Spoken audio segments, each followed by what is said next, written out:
And gentlemen, I sat down with one of my old coaching clients, Thea, who was a woman that I had done a bunch of coaching calls with. And when she came to me about 6 months or so ago, she was very, very depressed, very suicidal, very nihilistic. She felt like nothing mattered. She was in a very dark sort of place. And the original coaching calls were so unbelievably interesting because I had to sort of be okay with the fact that she was in that space and not try to fix her. Instead, just sit there and listen. So she and I sat down in this interview and we talked about what that was like for her, what her depression was like, what depression in itself feels like, the sort of mental battles that on in your head, the self-hatred, that dark feeling like nothing is going to get better and it's all just going to be worse. I talked about my own depression a lot. So it's a really fascinating conversation.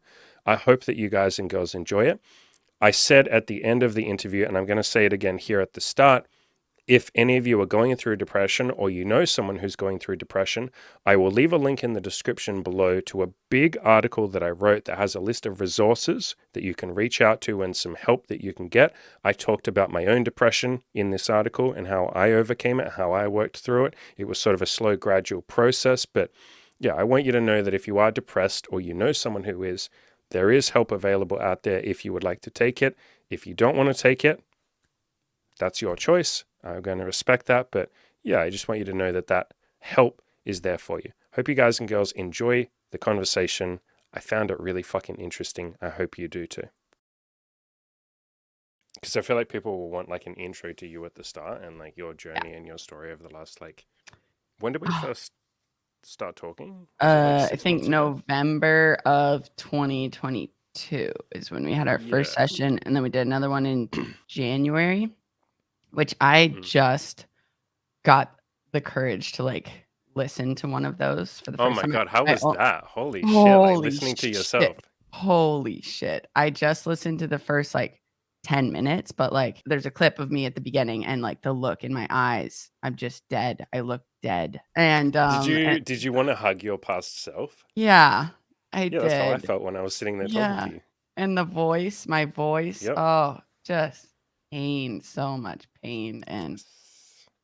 wow, wow. But also at the same time, like while I was in that dark place, I felt like why does anyone care about me? Why are my family and friends trying to like take care of me and reach out to me cuz like I'm such a piece of shit and like there's nothing left of who I used to be and who they love. Like I don't understand like why aren't they just like leaving me alone to like die? And then when I listened to that interview, I was like, "Oh, like you can still hear a little bit of like the Thea light was still in there. The Thea spirit was still in there, which when I was in that dark place, I was like, it's gone. It doesn't exist, Sure. you know? Yeah, I had Yeah. the same shit when I was depressed, and I remember my mother saying so many times, like, trying to encourage me and saying, like, you're such a beautiful boy, like, you're such a beautiful man, like, and I was just like, in my head, like, what are you on drugs? Like, What do you yeah, right. What are there's you no talking redeeming qualities about me. Yeah. Like, you're just saying Yes. this because you're my mother or because you I'm an feel actual like piece of shit, like, obliged. yeah. Yeah, Yeah, yeah, yeah, you're obliged to yeah. say this to me. Yeah. Yeah, for sure. You have come such an unbelievable way. Like that, I can remember the first session in particular. You really were like a wounded animal, and I've worked with quite a few people who were depressed, but you were very like depressed and like you'd completely given up. You were at that point of like nihilism and like hopelessness, depression, like all of that beautiful package, right? Like depression, hopelessness, there's no point, and even Mhm. if there is a point, there's no point to life anyway. So Yeah, like why should I and even bother? Like why should I do anything? I was so afraid that whole time to get better because I was like, "I know I'm just gonna hurt like this again." And, like, because every time that I, like, went through a depressive episode in my 20s, like, it was worse every time. I was like, "I'm just gonna be in this place again. I don't even wanna get better because it's like I'm gonna get better and then I'm gonna fall again. I'm just gonna hurt again, and I don't want that." But now taken a lot, but, like, I'm not afraid anymore. Like, I accept that as a reality. Like, yeah, I probably will be in, like, maybe not as dark, but a dark place again for sure because I have depression. But, like, yeah, I'm just not afraid of it anymore because, like, I have so many more tools in my toolbox and, like, people that love me, that know the tools in my toolbox, some of them, and so they can like help me and encourage me even more than before. So I think a weird part of depression, and this is something that you and I touched on in the first couple of sessions, like one thing that I get people to do that I did with you is just sort of like embrace it and say, okay, fine, I'm depressed. Okay. yeah, exactly. That's like what I had to do. I said it to you last time. Like I had to meet myself in that place. I had to like Yep. walk down all the stairs inside me, the deepest, darkest dungeon inside me, and meet myself in my lowest, absolute lowest place and just not judge, just be there. And that's the key point, because you know, in those first couple of sessions, I very much got a sense from you that, and I mean, you directly told it to me, that everybody else was trying their best to help you. And some of them were doing like a really good job and they were doing everything they could. But it was all coming from a place of like, we have to fix Thea. Like, Yeah. Thea needs to do these things and then she'll be fixed. And I Yeah. remember you coming to me very, I don't know if frustrated is the right word, because it was Mm. deeper than that. Like, frustration would be a lovely thing to feel when you're depressed. It Yeah. was like deeper and darker than that. And it was this sense of like, everybody's just telling me what I should do, but I can't match up to or I can't live up to their expectations. And that Yeah. sort of, for depressed people, just makes you feel like more of a burden. Everybody's Yeah. trying to help. They're Yeah. like, get out of bed, go get a job, go do this. You have to go outside, you have to lose weight, you have to hit the gym, Yeah. all of that. And you're Yeah. like, I can't. I physically I can't. like can't. Yeah. And the pressure that you're putting on me, I love you for, at the time, you don't say I love you for it, but like, you understand that it's coming from a loving place, but it's just Yeah. more pressure. And I remember the first couple of conversations we had where I was like, okay, like, you're really nihilistic. And I can hear in your voice and hear in your words that you're trying to fight the nihilism. You're trying to say like, I shouldn't be nihilistic. I Yes. should get my shit together. And I Yes. remember those first couple of sessions we had where, and I have to be gentle when I do this with someone who's suicidal or depressed, but I just said like, okay, you're nihilistic. Why? Yeah. And I didn't try and fix it. And I was just like, Yeah. why? Like, why? Let's talk about why. You're Yeah. not nihilistic for no reason. You're not a Right. fucking idiot. You're not irrational. Right. Let's explore that. Yeah. Yeah. And like that's what I mean, what I explored with you, like the most important bit was like the no judgment thing. Like the not judging what I was saying, not judging myself, just like, let's look into that. Let's let it be seen. I just was talking to my coworker yesterday and she said the thing about trauma is that it wants to be seen. So either you consciously take it out and look at it and talk about it and acknowledge it, or it's going to come out by itself. 100%. Yeah. Yeah. Fear, depression, trauma, and all of that sort of stuff. It wallows in shame and guilt, and it's sort of hidden by shame and guilt. And we often, when we're depressed, and you were really depressed, and I definitely was too in my 20s, we feel so ashamed of that. We feel ashamed of who we are. We feel ashamed of the effort other people are putting into trying to help us. We feel ashamed of the fact we can't do basic tasks like get out of bed. We just feel so much shame and guilt, and depression feeds off that.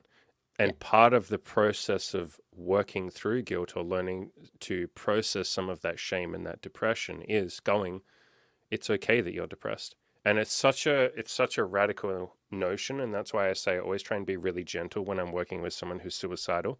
But I remember even saying to you, like, yeah, if you want to kill yourself, you can kill yourself. Like, and that's Yeah. such a fucking, Yeah. I work with a guy who literally does suicide prevention. Like, it's his goal. He coaches other people in it.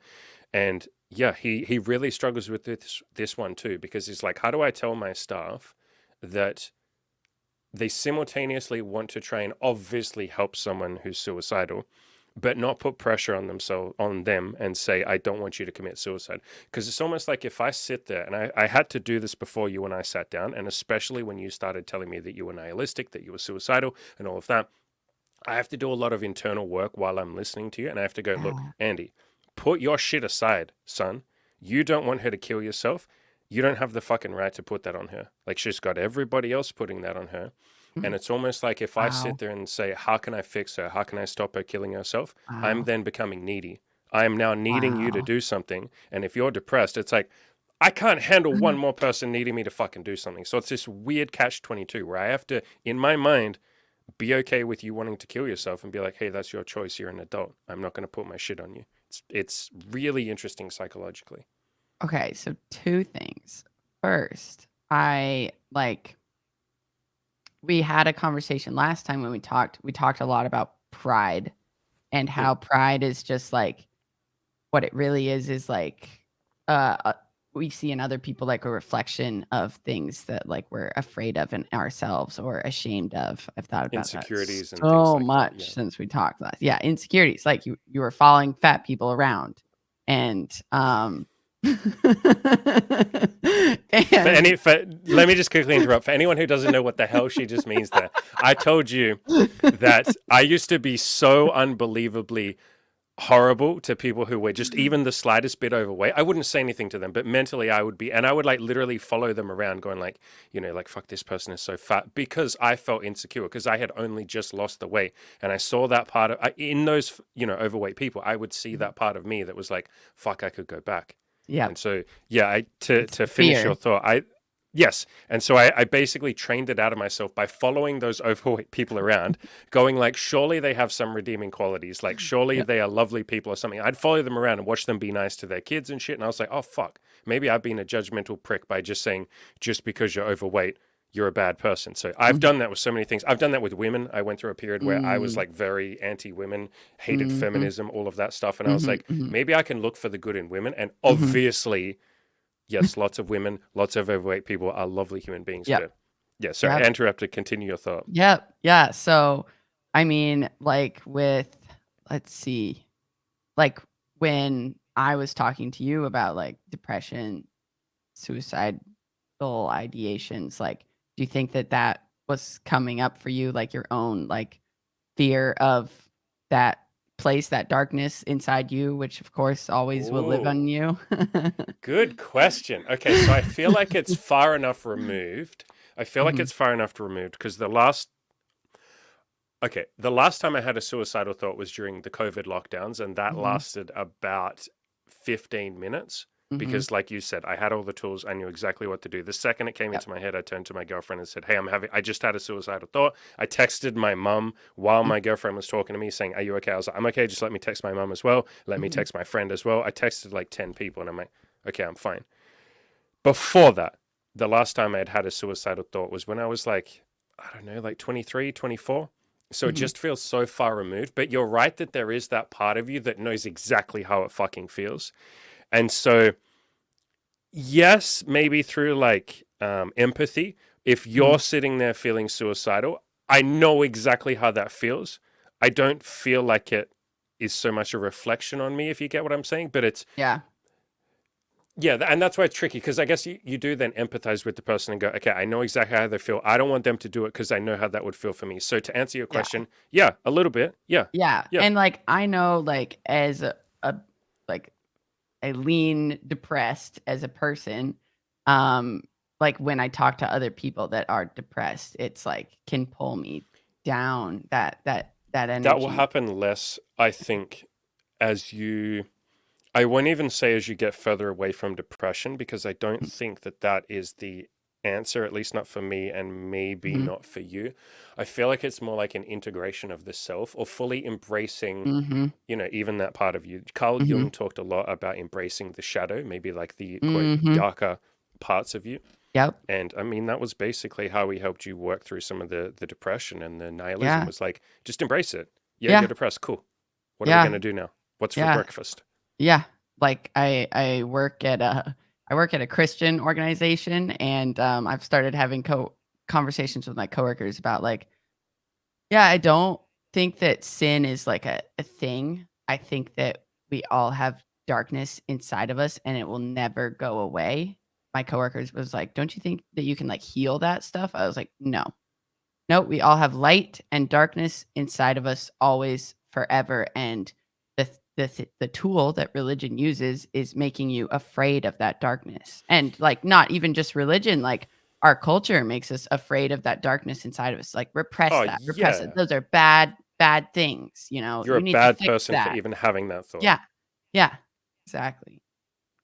Um Yeah. And I think part of that integration is yeah, I wouldn't even say healing because I don't think you're broken. I agree. I've always thought the religious idea of like original sin, which is like we're Mhm. born into sin. I Right. think it's used both as a tool to beat people over the head, but it Yes. can also sometimes be somewhat freeing because it's like, okay, well, before I've even done anything quite wrong, you're Mhm. saying, like, the way I look at it is you're saying you're born into original sin. You're a baby. You haven't even done anything yet. Like, literally, you Mhm. haven't done anything and you're already sinful. It's almost Mhm. like, okay, cool. I admit that there are those parts of me. Cool. Now, Yeah. how am I going to get on with my life? So I Right. think if you sort of hide from it and are afraid of it, yeah, it just consumes you.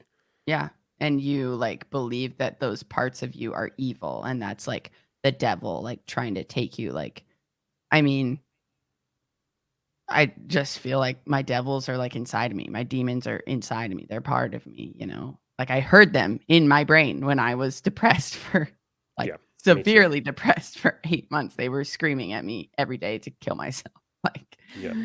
yeah, yeah. Um And as we sort of explored, I said to you many times, like those voices or that part of you that wants to kill yourself, that's there for a reason. And do you remember we sort of talked about like the ego or that part of you that's saying kill yourself, rather than saying, oh, this is a dark part of me, this is bad, I have to fucking stop this, I mm, have to fix this. I was like, no, that voice is trying to keep you safe.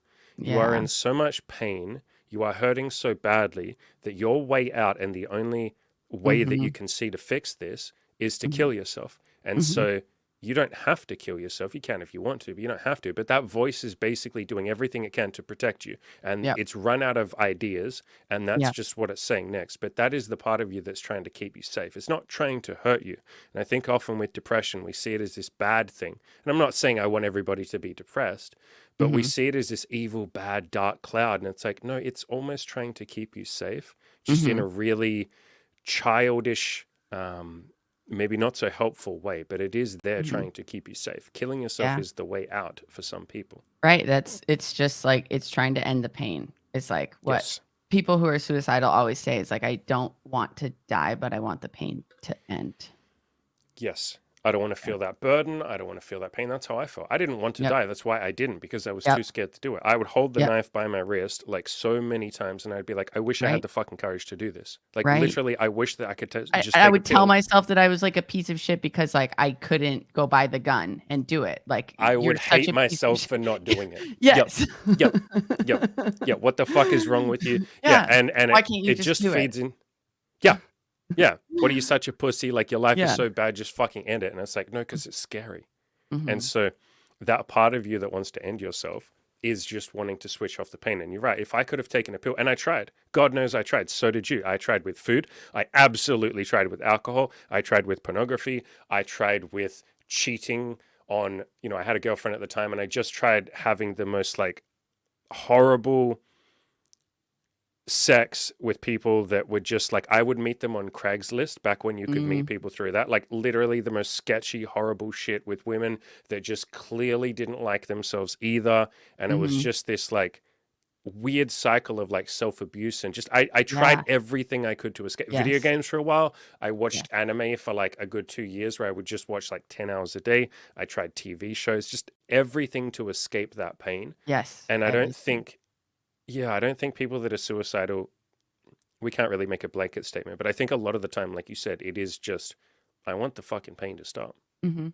Yeah, I would like I mean, I learned like close to the beginning of like the really dark depressive episode that I went through that like depressed people need a lot of sleep.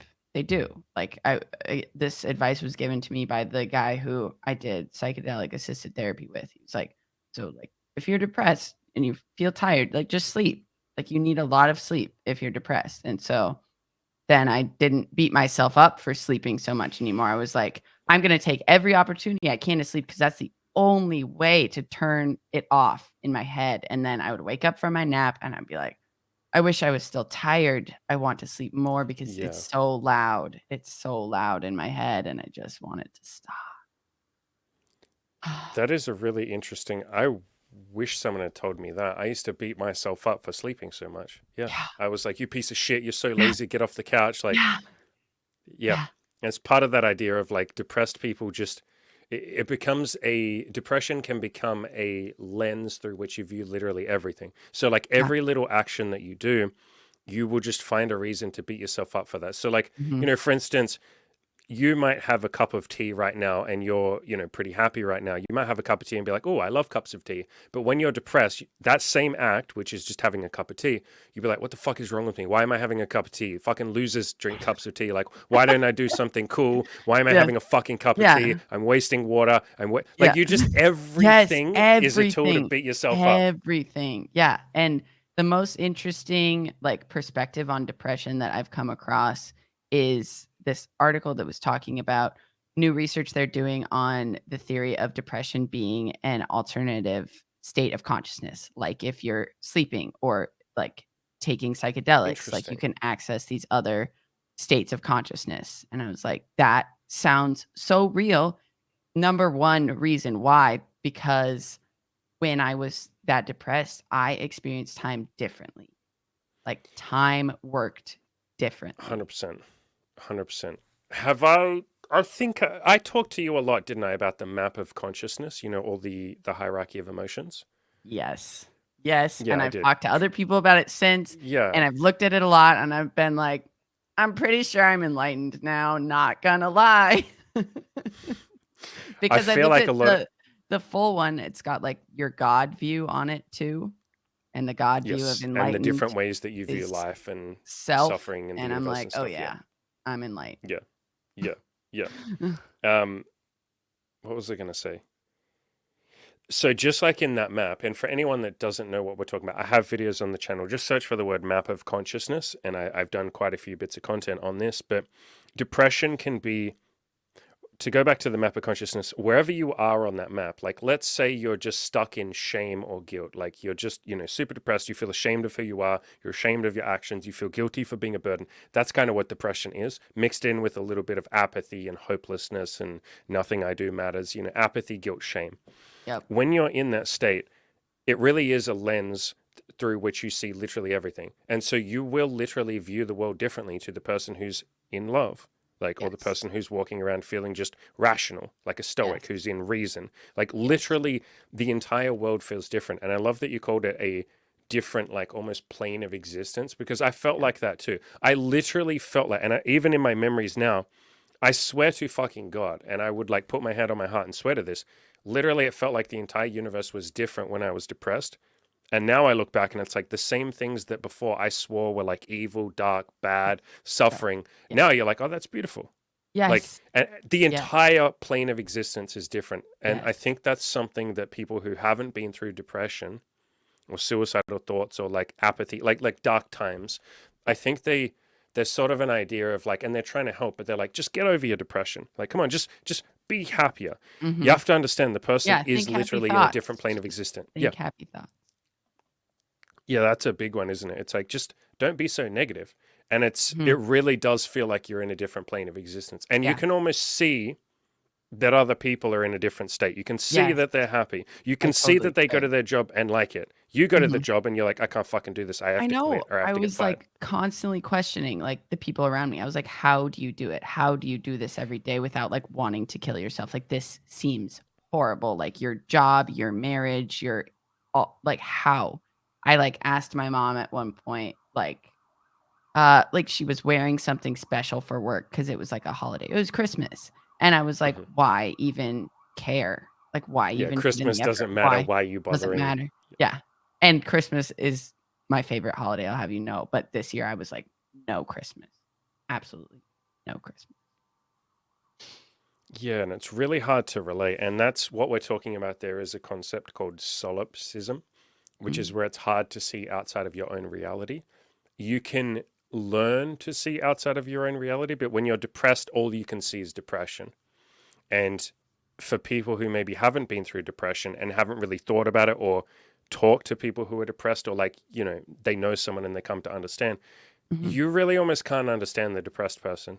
Like you No. really can't. You can understand them a little bit. You try and help them. And when they keep saying like negative responses to everything that you're saying, when they keep arguing with everything you're saying, when they tell you that everything you suggest will not work and they haven't even tried it, it really does feel like, fuck, man, like this person literally isn't living in the same reality. And I would argue that they're not really, yeah. Like the way that our psyche works or the way that we go through life, we are viewing everything through a lens. Like you have to understand that we perceive things.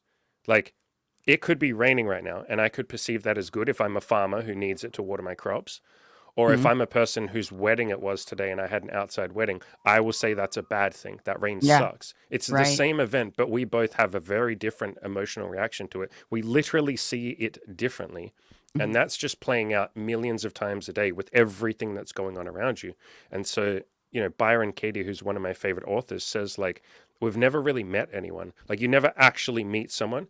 You're just kind of like telling stories about who they might be, and we try and empathize with each other, but you have to understand we are sort of all the main character in our own movie, and Yes. everybody's movie is completely different. Even literally Yes. your partner who's right next to you, it's like Yes. you can never really be on the same complete, you're not on the same script as them. You're close Yeah. and you compare notes and talk about it, and Yeah. that doesn't mean you can't connect with people. Of course we can, but Right. we're always sort of like translating when we connect with someone else. We're Yes. interpreting everything.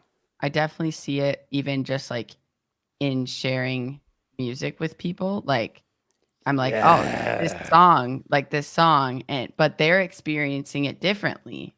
The Yep. lyrics are hitting differently, the notes are hitting differently, like, it's evoking something different in them because they're coming at it from their life story, life perception of, like, all the experiences they've had and things that they've seen and heard. Yeah, my favorite game is to tell people or ask people, "What's your favorite song?" Mm. And they'll send it to me, and I'll listen to it. I'll be like, "It's okay," and they'll be like, "Are you kidding me?" Like I won't say it's okay to them. I'll be like, "Oh, it's lovely. I like it." But like in my mind, I'm like, "This is okay." I'll share my favorite songs, and they'll be like, "Yeah, it's nice." And I'm like, "Do you have any idea how many times I have cried over this song? Do you have any idea how many times I have like used this song to make myself fed?" Because you Yes, listen to the song and you associate it with all the moments in which you were listening to it yes, and yes, everything that comes with that and the lyrics, and like you listen to the lyrics millions of times and you have like millions. alternate meanings for each fucking word. And Yes, yes. that's kind of what life is. It's like we go through this Yeah. journey and we all have our own context and our own Mhm. preferences and likes and dislikes. And to bring it back maybe to the topic of depression, I think that's one of the tough things. The person who's in depression or who's Mhm. feeling depressed is feeling it for a reason. Mhm. Generally speaking, I would just say always, they're not fucking retarded. They're Mhm. not just like, hey, I should probably be depressed. That'd be cool. Mhm. No, they usually didn't want to be there. They most of the Mhm. time don't. Okay, they always don't want to be there. They usually Mhm. didn't choose to be there. It's either a biological or a hormonal, or often it's a life circumstance thing, or Mhm. it's other people putting pressure. I Or for think, me, it was food. yep, yep. And you changed your diet. We can talk about that in a sec because that's a funny one. That's something that I have quite a few friends, and I know there's people like Jordan Peterson's daughter, Michaela Mm. Peterson, that have Mhm. tried different diets like keto diet, carnivore diet. What if I try cutting this out? What if I try Mhm. cutting that out? And having like massive impact, not just on their mental state and stuff like that, but like literally hormones and like stuff we can actually track and say, Yes. holy shit, that's made a difference. And I think Yes. there's sort of a cookie cutter approach to nutrition and diet in Yes. society. It's like, eat as Yes. much wheat, eat as much grains as you possibly can, and the rest will sort of figure itself out. So, how much did switching the diet up matter to you? Oh my gosh. That that is how I control my depression now. Like I am 100% like in control of it for the most part, like the major depression. Um and like so I decided to do paleo for at least Hmm. 30 days cuz I had done it a couple years prior and felt pretty good, and so I just brought it up to my mom. I was like, "I'm thinking about doing this again." She's like, "Okay, this is the day. We're starting. You, me, or dad, we're going to do it. We're starting." And I was like, "Whoa, okay, I guess." And like the day that I started was like it was just very slight, but I started feeling better that first day. I also, the same day, went to a naturopath and got started on some supplements that have been pretty helpful, mostly Hmm. for anxiety and not so much the depression, which previously, for most of my 20s, I didn't know where depression started and like anxiety ended. I Those two couldn't things separate feed the each other. 2. I Yeah, couldn't. yeah. And now that I'm like very much not in depression, I am not depressed. I'm like exploring my anxiety more because it's its own thing now. It's not tied to the depression.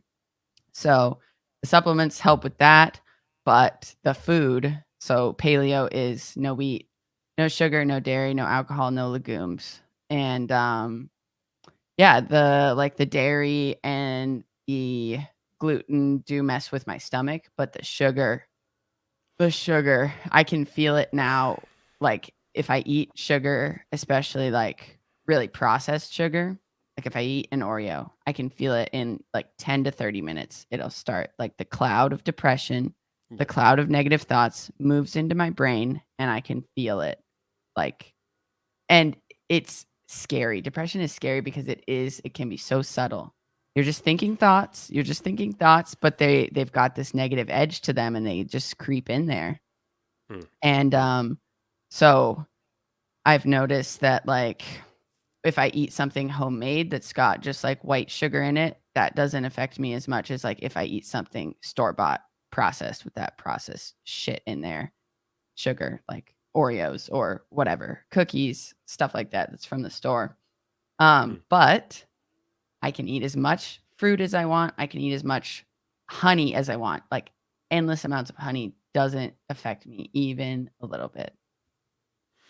Yeah, diet is one of those things where it's like, it's very fucking individual. Mm. And anyone listening might be like, what are you talking about? Like, you can eat sugar at home, but not out. Are you fucking on drugs? Like, Mhm. the number of people that I have met that just have weird fucking, like, not allergies, but just Food weird shit happens when, sensitivities. yeah. And I have a lot of experience with this myself. For me, it's caffeine. A lot of people can Mm. go, well, I'm fine with caffeine. If I have even one Coca-Cola, like a can, 300 and whatever mil it is, Mhm.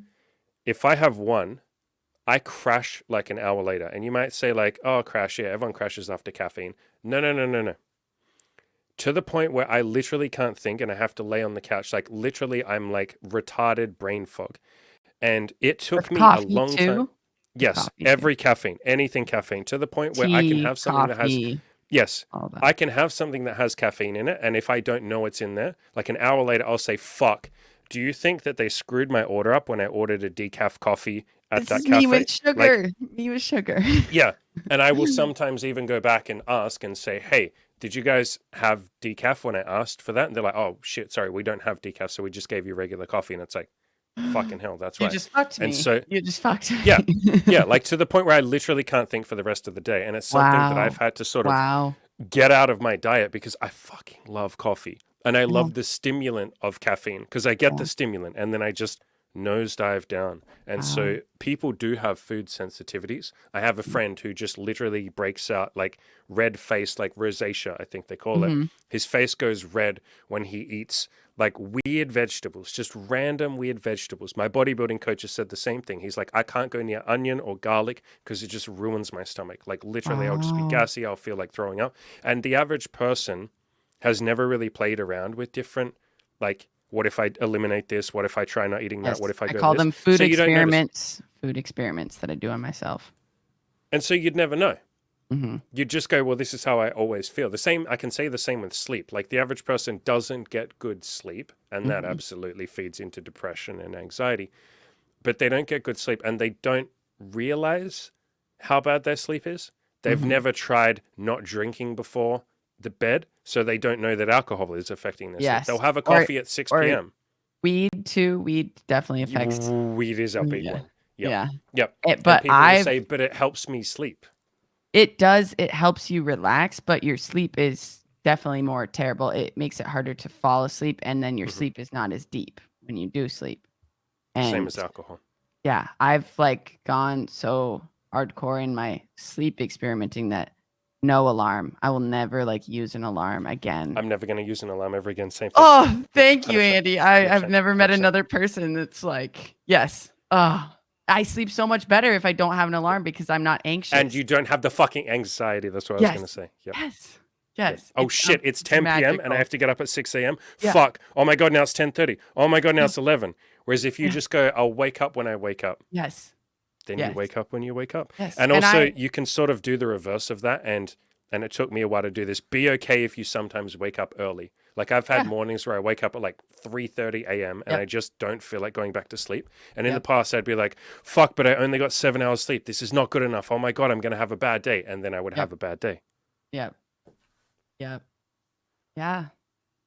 Yeah. And like I have to be at work usually at like 8:30 or 9, and I always wake up on time. Always wake up on time. It's never failed me. Like I just like, okay, I'm going to sleep now. I'll wake up when I wake up. I always wake up with plenty of time to like get ready and like shower and eat food. But that's also like my circadian rhythm works well with that because like a lot of the people that I've dated in the past, they have a circadian rhythm where like their natural like getting sleepy time is more closer to like midnight, whereas mine's more Sure. like 9:30, 10:30. And then, like, I do my deepest sleeping between, like 11 and, like, 4 AM, and then but for these other people, it's like their deepest sleep is more like, like 2 to, like, 6, and then, Sure. like, if they have no alarm, like, they'll wake up at, like, 10 or 11, so We could doesn't have a really big work. conversation about how insane it is that the average person squashes themselves into like the 9 to 5 job, no matter their circadian rhythm. Yeah, And the same with school. I find school yeah, insane. Where I yeah. went to school, school started at 7:15 in the morning. And so it's like, imagine you're a teenager, and teenagers usually sleep till 10 a.m. They and you have to get need up at to like 6, sleep. Like, and you have to get up at so 6. more hours because of Yep. your brain, like, you need, like, 12 hours Yes. of sleep. Yes. That's Yes. Crazy crazy. shit. Crazy shit. Yeah. And it's just this sort of like one size fits all approach to things. And I think that's kind of that speaks to me about depression as well. I think depression generally is just like take this pill or get over yourself or do this. There's very little, I mean, there's lots of people out there who do, but I don't see very many people turning towards the depression and saying, okay, we're going to stop running from this and we're going to actually Yes, embrace this. I think there's yes. sort of a fear, Everyone's especially from running. psychologists. Yeah, Yeah, I get the sense that they're as scared of it as you are. And I yeah, understand if they yeah, have to see 30 patients a week, they probably want to make that as easy on themselves as possible. The job yeah. they're doing is very difficult. I think that I'm in a really privileged position where I don't have to coach anybody. I get to choose who I coach, and Mhm. I don't have to coach many people. So I can sit there with you for a 3 hour, and we had several of those big calls. I Right. can sit there for 3 hours saying, all right, why are you depressed? I'm going to listen. Just tell me. And I won't judge Yeah, you. I won't tell you that it's wrong. We'll go towards the thing that you're trying to run the fuck away from. Because yeah, this depression is trying to tell us something. It yeah. was uh, Dr. Phil, I heard say that on the Joe Rogan podcast. He said, if your life sucks and you're not depressed, that's insane. Like you should be depressed. I would expect you to be depressed if your life sucks. So we're going to figure out what sucks, why you don't like it, and how we can start to get in there and maybe Mhm. build you the life that you do want. So I think there's a lot of people that sort of run from depression, or anxiety is another one too.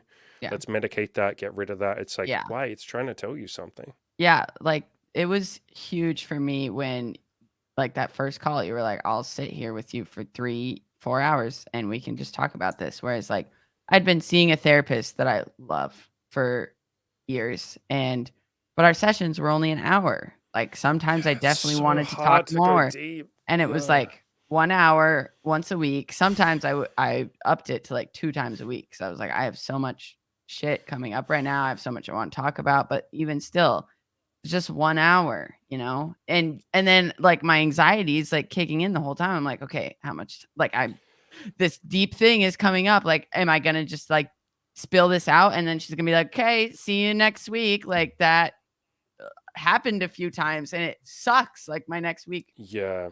was horrible because this thing is just, like, it came up, and I talked about it, and it's just like, ugh, Yeah, yeah. it's almost like sometimes depression can feel like a beast, like a giant dragon or a rabid dog or something. And if you think about that session and you know what you're talking about, imagine you've got this wild dragon or this wild dog inside you that just wants to bite and lash out at everyone.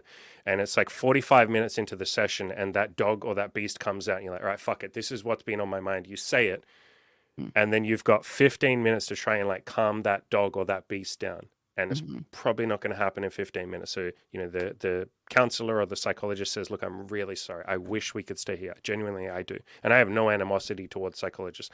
I went to some and they fucking helped, Yeah. but they say, I'm sorry, we don't have, I'm so sorry, we have to stop now. That dog is like, you go out of the room with that dog or that beast, like ready to just lash out at everyone and everything, including you. And it's like, fucking hell, I don't know how to calm this goddamn dog. That was Yeah. supposed to be your job. I wish we had just kept it inside. And I went through a Right. few sessions like Yes. that where I was like, okay, well, next time I'm not opening up, because what the fuck is the Yes. point? Yes. Imogen, my girlfriend, went through the same shit when she was depressed. She's like, I can't bring this up on this in the sessions because we don't deal with it. Yeah. And then I feel worse for the next week. I'd rather just Yeah. pretend, like bottle it up and pretend it's not Yeah. there. That obviously isn't a good strategy long term, but Right. yeah, I understand why people maybe go to a counselor or a psychologist a few times. It helps a little bit, but they go, therapy doesn't really work for me. It's like, Yes. it's kind of more the format. It's the format. Yeah. It's not the person, it's the Yeah. format. Yeah. But it definitely can also be the person. Like I've seen bad therapists before, but like, yeah. You got any And stories you want to tell? sure. Without saying names. Without saying names. I mean, probably the worst therapist that I saw was like when like last year when I moved back in with my fiance, because I was like, no more long distance. Like we gotta like our relationship's not good right now, but I have a ring on my finger. We need to figure this out if this is happening or not. And so I found us like a couples therapist, and I was like, oh, maybe it'll be nice to have like a male therapist, like for him to I don't know, like feel more comfortable or something Do since man it's not a stuff woman. together. Yeah, Bond or like men. like the same brain, whatever. I don't Talk know. the man language. Yeah, talk the man language. And oh my God, he was bad. We nicknamed him Therapy Man. And my ex-fiance described him as like the Wonder Bread of therapists. He was just like, we were both very like, especially my ex-fiance, he was very like, very intellectual, very like such a complex mind of like analyzing people and could be extremely manipulative if he like wanted to be, and just like really, really complex mind. And so we had these very deep conversations, very deep and existential and all of that. And of course, he rubbed off on me. So, like, that's the conversations we had in our relationship. And this therapy man was just like, you guys don't like fight at the dinner table? Like, that's great. You guys are doing great. We're like, what are you talking about? She's like, you could like it would be good for you guys to just like go on a walk sometimes instead of like sitting at home and talk about your issues, and like that would probably be pretty helpful. And like and it was the same stuff like we just talked about. We would like pull out some of the deep shit, like it would come out in the therapy session, and then we wouldn't see the guy for like 2 weeks cuz he had a shitty schedule, and then we would come back and he was like, "Yeah, I think we finished talking about that thing. So we'll move on to the next." We're like, "Oh, we were so fucked the last 2 weeks. Like we hated each other because we just brought that shit up Yeah. and like Yeah, and didn't didn't know how to resolve it. deal with Yeah. it." Like, yeah. Yeah. I had sessions like that. The first counselor I went to was like just a bad experience. I was very grateful that I had my mother there with me. I was so Mm, depressed I literally couldn't go by myself. mhm, And as soon mhm. as we finished the session, she was like, "We are never going to that man ever again." And I was like, I just breathe. I was like, "Oh my God, thank God." I thought I was fucked. Like, Yeah. because he basically said your depression and everything that you're going through and everything you're feeling and all these suicidal thoughts, like you're being irrational, you're being silly. He's like, at one point, he was literally like, "I don't understand why you're sad though." And I was like, "I just told you I've wanted to kill Oh myself my since I was 14. I Oh my told you all the god. reasons." And he's basically like, "But I don't understand. There's nothing wrong with your life. Like Oh on my paper, you god. have a loving family." It's like, what does it matter You're what's on missing the paper, dick? point. Like You're but literally missing yes, everything I'm thanks. Now I saying. feel more guilty that you Yeah. tell me there's no Yeah, reason for me to be depressed. I right. have an expert telling me that, oh, You you think should I don't just not already be have that depressed. shit inside my head screaming at Yeah. me all day? Yeah. Like, yeah, I know my Yeah. life is great, okay? Yeah. Yeah. Um, Yeah. yeah, what was I gonna say? Hmm. Oh, it left my brain. I don't Goodness know. me. I don't know. Let's talk about nihilism. Okay, let's talk about I feel like nihilism. I feel like we slightly talked about nihilism, but not a lot. That was something that you and I explored a lot in the first couple of sessions, where you were Oh, I like, remember "Nothing what I was matters." gonna say. Go. I feel like on average, as a general like rule of thumb, women make better therapists than men. I would probably think so because I think they just had more experience being They're emotionally more empathetic understanding. beings. Yeah. Yeah. And I think with guys, we often have a tendency to fix things Mhm. rather than, and that's really fucking useful. But a lot of people who come to therapy, I almost think of it like the yin and the yang, or the feminine and the masculine. Yep. The masculine is like, let me fix everything. Just fucking do this, do this, do It's this, do this, yeah, do this. masculine energy is do. Go out Yeah. and do. Go out and get. Yeah. And Mm. then you want to sort of balance that with the yang or the yin. I don't know The which one's which. The feminine feminine energy. side of thing, which is like, you're okay. You don't have to do Yeah. anything. You can You're if you just want to. yep. You're just Yeah. I'm here. I'm just here. Yeah. You're not alone. It's I think the masculine energy, too much of it can make you feel awfully alone. yeah. I can then say too much of the feminine sort of makes you sit there and go, well, fuck, I guess I don't have to do anything then because I'm okay. You wait a week later and you're like, fuck, why is my life exactly the same? So I Yeah. think both of them are incredibly useful. And I Yes, think, you need the polarity. You need both energies. yeah, Um and I've seen plenty of examples of one going one way and one going the other. And mhm. yeah, you get hyper masculine or you And get the hyper hyper feminine. feminine. Yep, Yeah, for sure. totally. Want to talk Okay, about nihilism? nihilism. Yes, let's Nihilism. go. Yeah. Nothing matters. We had this Yeah. conversation in the first couple of sessions where you were basically like, I feel like nothing matters. And I was like, well, does anything matter? And we kind of explored that a bit because Yeah. do you remember the cat conversation? Yeah. Yeah, Yeah.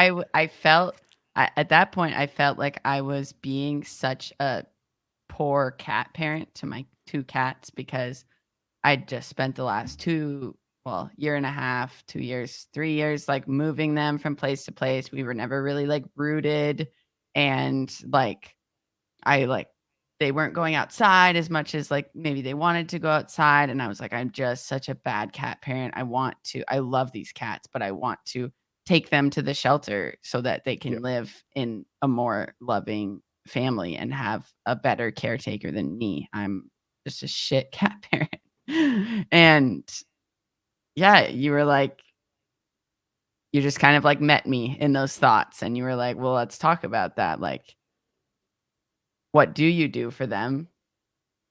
Okay, sounds like you're a pretty decent cat parent and you do care for them. But like if you really want to, you could take them to the shelter and give them to another family. Yeah, all these shoulds that we have in our head. You had all Mhm, these shoulds of like, I should be better to my cats. I should love my mhm, cats. You said the word need a lot. I need to feed them every day. That was a mhm, big one. And you were like, but some days I'm depressed and I can't get out of bed, but I have to. I have to mhm, feed the cats. And as I pointed out to you, I was like, that's just fueling your depression. That's you mhm. beating yourself up for not doing something. It's you feeling slightly resentful towards the cats because, why do I have to even feed these cats? And we explored that a little bit. I said, do you even need to feed the cats? And you were like, yes, of course I do. Like, I have to feed the cats. I have to. I have to. And I was like, let's You were just like, gently explore this. what would happen if you Yeah, didn't? what would happen? And I Yeah. was like, well, I live with other people, so they could feed the cats, or the cats would like find something to eat because they are animals. So, So the cats would be just fine. yeah. And you don't have to feed the cats. You don't need to feel the cats. And I think that's the part of depression that keeps fueling itself is that hopelessness of like, Mhm. I have to do this. I don't have any other choice. And Yeah. I was just trying to gently lead you down that garden path of saying, look, there are other choices and you can make Yeah. whatever choice you want, but this is a choice. The same way we did with suicide and the suicidal thoughts, where I Yeah. gently said, and by the way, anyone else listening, maybe don't go out and tell your suicidal friend that they're allowed to kill themselves. Like there's an art to this. You have to kind of understand what you're saying here. But You I were gently said, you were not yeah, the first person to, like, kind of express this to me. Um, but the other time was very painful because it was done in a bad like way. we'll just do it then. Just do it. Yes, Like that kind. just Yeah, do it, and it was my ex-fiancé, the person who's supposed to, like, love me more than anyone in the world and be, like, my safety, but he just, like, got fed up with me just spewing all this negativity, and I couldn't stop talking about how depressed I was and how much I wanted to kill myself, and he was like, "Well, then do it. Just do it." yeah, yeah. There's definitely a warmth to it if you're gonna do it. And by the way, anyone listening, like, please just don't do it. But yeah, just sort of like leading you down that path and saying, well, look, if you really want to kill yourself, that's an option. That's there. And I remember even saying this to you. I said, look, let's just say that that's an option. Why don't we stick that on the table, and that's the backup plan. Yep. If we want to, You we said can that. It's just. a back I said it's plan. your little ace in your pocket. It's there in your pocket. Yep. It's your little Yep. ace up your sleeve. It's there forever. You can use that anytime you want to. And then now that we know we have that nice little safety net, so the pain will never get so bad that we can't handle it anymore. That's there. That's okay. We'll leave that off to the side. What should we try doing now? And we sort of, I led you down this path, and we asked a few questions, and we went back and forth, and you sort of said, well, like, what am I supposed to do? Everyone says I have to go to the gym, I have to lose weight, I have to get a job, I have to get my shit together, I have to get out of bed, like all of these things. And I brought it back to what I think is the only question that really matters in every given moment, which is, well, what do you want to do? And I don't know if you remember, but you sat there for a long fucking time, and you didn't have an answer, because you were like, nobody's ever asked me that. Like, I don't know. And I was like, well, we'll just sit here and you figure out what you want to do. Yeah. Yeah, I really didn't have an answer I don't remember what I said. You said a cup of tea. You said I want a cup of tea. That's what I think we got to. Was like, tea sounds nice. And do you remember how we ended that call? Yes, I said, you did. Because I felt like you had been talking, because I experienced time differently when I was depressed. I felt like you had been talking at me for hours for like, you don't have to do anything. You don't need to do anything. Just like, what do you want to do? What do you want to do? Just want. Replace those words with want. And so then I was like, okay, Andy, I want to get off the call. I want to go. You said, I want to stop talking to you. I want to stop talking to you. Yeah. And I loved that so much. That made my heart fucking like, I was like, oh my God. Like, she gets it. I was like really fucking like honored that you said that. I was like, holy shit, yes. That's like more honest than most people have ever been. That's exactly what I wanted. Wow. Yeah. Yeah. And it's getting in touch with what you actually fucking want. And it's a weird thing that we go through life never actually saying, what do I want? Especially when you're depressed. You do the opposite of what you want. You do what you think you should, what you have to, what other people tell you, what society says. And I think it was definitely for me a big cause of my depression. Was like, I had to go to school for 13 years when I didn't want to. I felt like I was in prison for 13 years. Yeah, Taylor, pretty depressing. My brother just recently sent me like a very interesting video that I think I had seen before when I was depressed, but it didn't hit hard as it did now. And it was saying that depression, like, I've heard this before, but depression can really be broken down as like a deep rest. It's deep rest. And it is our like soul, our being, deciding that it is like dissatisfied with the avatar that we have been. And it's rejecting that avatar. No more. Not that one. Fuck, that's really good. Right? Isn't that good? And that ties in nicely. I felt that same feeling when I heard Dr. Phil say that. If your life sucks and you're not depressed, what the fuck? Like, you should be depressed.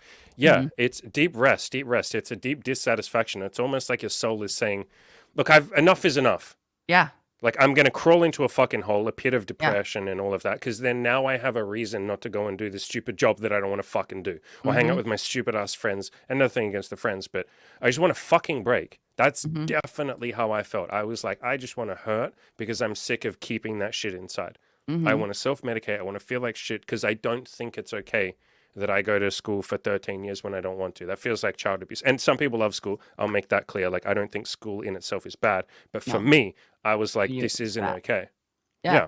And so I feel like it's a rest. I fucking like that. Yeah. A break, a peace out. It's like, I can't do this. And then suicide is the ultimate extension of that, I guess. It's like, no, I really can't do this. Yeah. But I totally felt that when I was like every time I got depressed, it was just like, my soul was like rejecting what I had been, or all the programming that had happened to me, the societal program. It was like rejecting it. And yeah, I mean, I really felt like I said to my mom a few times, like, I feel like I'm dying. I said it to a few people, like, I feel like I'm dying. And I was dying. Like, that avatar that I had been for my entire life was dying. And now I literally am like reborn. Like, my friend just told me today, like, it sounds like your voice is the most noticeable thing. It just sounds like you've been like rebirthed. And I told her, like, for the first time ever in my life, like, when I hear a song, I can like actually try to like match the tone. I've always been tone deaf my entire life. I've always wanted to like know how to sing, but like absolutely tone deaf. But now I can hear my own voice and I can match the tone. It's just amazing. You know, a big part of that, and I'm going to insert my little agenda here because I love Yeah. to bring this up. So let me Okay. see if I can put this on the screen. I'm going to put the map of consciousness for anyone else that's wondering what I'm about to Okay. do. Where do you All right. think nihilism comes into the map of consciousness? Apathy. Mm. So, Mm-hmm. map of consciousness, it's just a list of emotions for anyone. And there's way more to it than that, but that's just my, quick and easy explanation of it. Basically, wherever you are on this map, like let's say you're stuck down in apathy and guilt and shame, and those are the predominant emotions that you feel during the day. That's called being depressed. Depression is those kind of symptoms and some other things mixed in, but that you can't really see the things that are above that. Like when you're apathetic and guilt and shame and depressed, you don't fucking understand love. Like you know it on a sort of almost rational, logical level, but you can't feel love. You have moments where you feel it, but generally speaking, you think people who are in love are stupid. I used to think that my grandfather, who talked about love and joy and happiness all the time, I thought he was stupid. I literally thought he was an idiot. And then when I Right. came out of my depression, I was like, holy fuck, my grandfather is like one of the smartest people I've ever known. I was the one who was missing. So basically, wherever you are on this map, it's really hard. It's not impossible, but it's hard to see or empathize with the emotions above it. And then conversely, the higher you get, like if you're in a state of just feeling nonstop love and gratitude and peace, and like you walk around, you just love the homeless person, you love the person that screams at you in traffic, you Yep. love the parent that's abusing, like hitting their kid. If you just walk around feeling love and empathy and care and understanding, you can understand all of the levels below it. Like you Yep. just, because you're deep empathy. And Yep. so I semi forgot what point I was making there, but what were we talking about just before that? There was a good Um, point there. we were talking about. Oh no. Oh no. Okay, here, I'll make it up. Here you go. Ready, watch this. So smooth. So when you're depressed, it's very hard to be in the same plane of existence as other people. So people who are loving and all of that, it's really hard to understand that. Yeah, there was a point there. Whatever. We fucked that up. I fumbled that. That's on me. That's 100% on me. I just That remember you happens. saying I'm going to insert my own agenda here, but I don't know what I said before that. What a shit agenda. I'm just like, and in conclusion, I love everybody. That's Yeah. my, yeah, I What were fumbled we that. We talking didn't land that. about? I don't know. I don't know. Someone's going to go You're back going and to watch that and be like, rewatch it. You're going to watch this when you're editing and and I'm you're going going to to go, be like, that was my "Oh, point. that was my That point." was my point. Yeah. Mhm. Yeah. Welcome to doing live unedited podcasts. Do you want to sort of segue then to the crazy conversation that you wanted to have? Sure. Or do you want to go a little more into nihilism? I feel like we just flirted it Ooh. and we didn't really talk about like Yeah, we didn't. nothing matters. Like the Yeah. the the joy that both of us have found in coming to that place of nothing matters. Yeah, let's do it. You were nihilistic from the start. I was too, from the age of like 14. I think that's part of where my depression came into, was especially with holidays. I know you said you loved Christmas.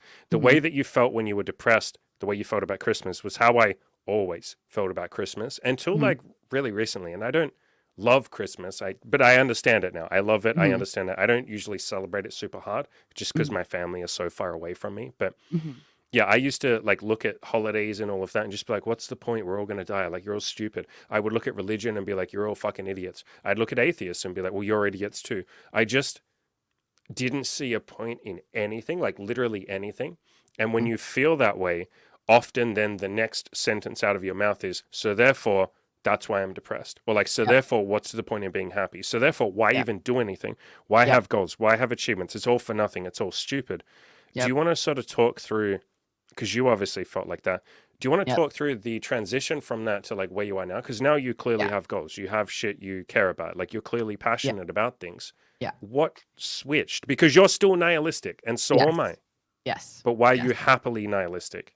Yes. So, I mean, I like had encountered the concept of nothing matters and that's great before I became super depressed. So I had that idea in my head, but then when I was super depressed, it was just like, yeah, for real, nothing. nothing matters. Everyone's stupid for caring about stuff. Yeah. Like, why do you even care? Mom, why are Yep. you wearing a Christmas sweater to work? Nothing matters. Why? Like, we're all just going to die. Why are you even like Yep. having this conversation? Why are you even cooking this dinner? Why are you even washing the dishes? Yeah. Nothing matters. Like, it's just stupid. We're all going to die. Like, at any second, we could all die. Like, why? Why? And then I couldn't get away from that when I was depressed. That was like part of the state of consciousness that I was in, you know. Mm. I couldn't escape that feeling, that nihilism of nothing matters and why do anything because nothing matters. And then when I started to feel better, I started to come back to like nothing matters, and that's fucking awesome. I love that nothing matters because, like, I was in such a dark place that I really, really saw that nothing matters. Absolutely nothing matters.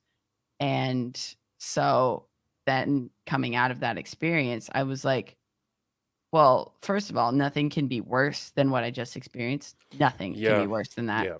Nothing that I'll ever experience in life, even probably like death of like a close loved one, like my parents, my brother, like can be worse than like screaming.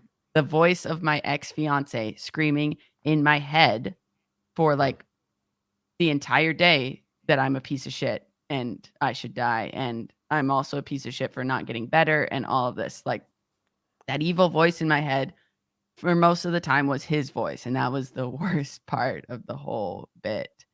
And, so yeah, coming out of that was like, yeah, like I'm not depressed anymore. I'm not in that place anymore. So everything's awesome. I'm so happy to be alive. I feel so grateful for life, for the breath in my lungs, for the Mm. sun in the sky, for the moon, for the grass, everything just like overflowing with gratitude now because nothing matters, but I get to be here. I get to be here. I want to be here. Like it's amazing. Everything's like a miracle to me now. I wake up in the morning just like I feel like this childlike wonder all the time now. Yeah. It's almost like a bonus. I went through the same shit. I had promised myself that I was allowed to kill myself when I got to 30. Mhm. And part of the Mhm. reason I chose 30 was because I hated myself so much that I was like, you don't deserve to kill yourself. You have to sit here and suffer. When you're 30, you have suffered enough and then you're allowed to do it. And so it's this weird sort of like torture thing that I used on myself. Yeah, Anyway, like, more like of that, like, self-abuse kind of stuff yeah, that yeah, it was a weird depression. self abuse. Yeah. Yeah. Yeah, and I think part of that was fear too. I was literally scared to just like, I had the knife Mhm. there like hundreds of times. I would walk across traffic and look at a bus and be like, if I just stop and close my eyes. But I was like, yeah, I bet I don't die. I bet it just hurts. Mhm. And that's worse. Yeah, What if I end up in a that's wheelchair? worse. What if I'm, That's yeah, way worse. paralyzed and still depressed? And then I can't kill Oh myself. Yeah, god. yeah, yeah, Yeah. yeah. Same as like, what if I slip my wrist and then they put me in some psych ward and I can't kill Yeah, myself now? It's shit yeah, like that. right. But at some point after I'd worked through enough of it, and maybe we could have put this earlier. Anyone listening, by the way, if you're going through depression and stuff like that, I did a very in depth video that was like 3 hours long. And I have a really long article that's like 70,000 words or something with resources and how I overcame my depression. So I'll leave a link in the description below to that. But me going through and coming out the other side, it felt like I'm not supposed to be here. Like I cheated. Yeah. Not cheated in like a bad way, but like, holy shit, by like divine grace or random chance, or I don't Yes, even know why, but I'm alive and I was supposed to kill myself and I yes. had lots of opportunities and I Taylor's could, favorite Taylor's favorite phrase to say now is anyone checking? Is anyone checking on this? Like yeah, like no one's checking up on you. Yeah. but, like, no, like, this life thing, like, my life's so great now, like, is anyone checking? Like, this doesn't seem real. Like like, Yeah. all the blessings that I'm experiencing, like, is anyone checking? The analogy that I use there is it's sort of like I snuck, you know how in concerts and stuff like that, there's like a VIP backstage pass you can get to Mhm, go meet the celebrities and shit like that. mm, It's like I snuck in there and I'm behind the VIP section and I don't have a ticket. I'm not supposed to be there. And then the celebrities come over, you know, the artist or the musician or whatever come over to me and they're like, hey, how's it going, Andy? And I'm like, It's good. Great show. And he's like, awesome, man. I appreciate that. Yo, bro, come here for a hug. And they hug Yeah. me, and I'm like, Yeah. can I get you a drink, Mr. Famous Celebrity? And they're like, sure, bro, that's sick. Thank you. And I'm just like waiting for someone to kick me out. And then I hang out with Right. them for Is days, weeks, anyone months, checking? years. Yeah, Right. nobody's Yeah. and you're like, okay, I guess I'm allowed to be here. And then at some Yeah. point, everyone's like, yo, that's Andy. He's my best buddy. Like, he's supposed to be here. And then at some Yeah. point, I go, you know, I don't have a ticket to be here. And they're like, yeah, we know. Like, we knew Yeah. 10 years. We just don't care. Like, it's Yeah. fine. Like, you earned your place now. And so it's this weird sense of like, I wasn't supposed to be here. And so Right. you still keep that nihilism. Like, you and I Yes. aren't fucking retarded. No. We didn't wake up or go through a transition and wake up one day and go like, maybe everything does matter. Like, Yeah. we're not irrational beings. And by the way, somebody who isn't nihilistic, please don't assume that I'm telling you that you're stupid. That's not what I meant by that statement. I can see how it might look like that. But we kept our nihilism. It's just now it's like, fuck, this is a weird bonus. In other words, this is the story that we were telling. And when you're depressed, it's hard to understand that you're just putting a negative lens on things because you're not doing it intentionally. You don't even No. know you're doing it. You think you're being realistic. I think Yeah. the difference is now we don't even think of it, and I'm putting words in your mouth, so I don't even think of it now as, am I being realistic by saying that life is wonderful? I don't know. I don't give a fuck. Before, when I was depressed, I thought I was saying the way the world actually was. No, the world really does suck. I was so convinced of that. And that's where the pride and Yep. the ego, and I've said this Yep. to lots of depressed people. And now, anyone listening, don't go out and fucking do this, but I've said this to so many depressed people, and I say it really gently. I'll let them talk for an hour or so, and I'll be like, wow, it must be really good to be up on the top of that hill, king of everybody else. Like the arrogance, the ego. Wow. And they go like, Yes. You did you just told call me. me egotistical or arrogant? I'm Yeah. depressed. You called me arrogant. It's like, but you are arrogant. You're literally telling me that you're smarter than me, that you know the way the world is, that it sucks, it's depressing, it's suffering, and that I'm wrong because I have a different story. At least I know I'm telling a story. I know I am choosing to be optimistic. You Yeah. think you're being real. You think you got like a fucking, direct conversation with God or something, and God's Yes. whispered in your ear. Or the universe has told you, yeah, Yeah. life sucks, and you're now just parroting that to us. So Yes.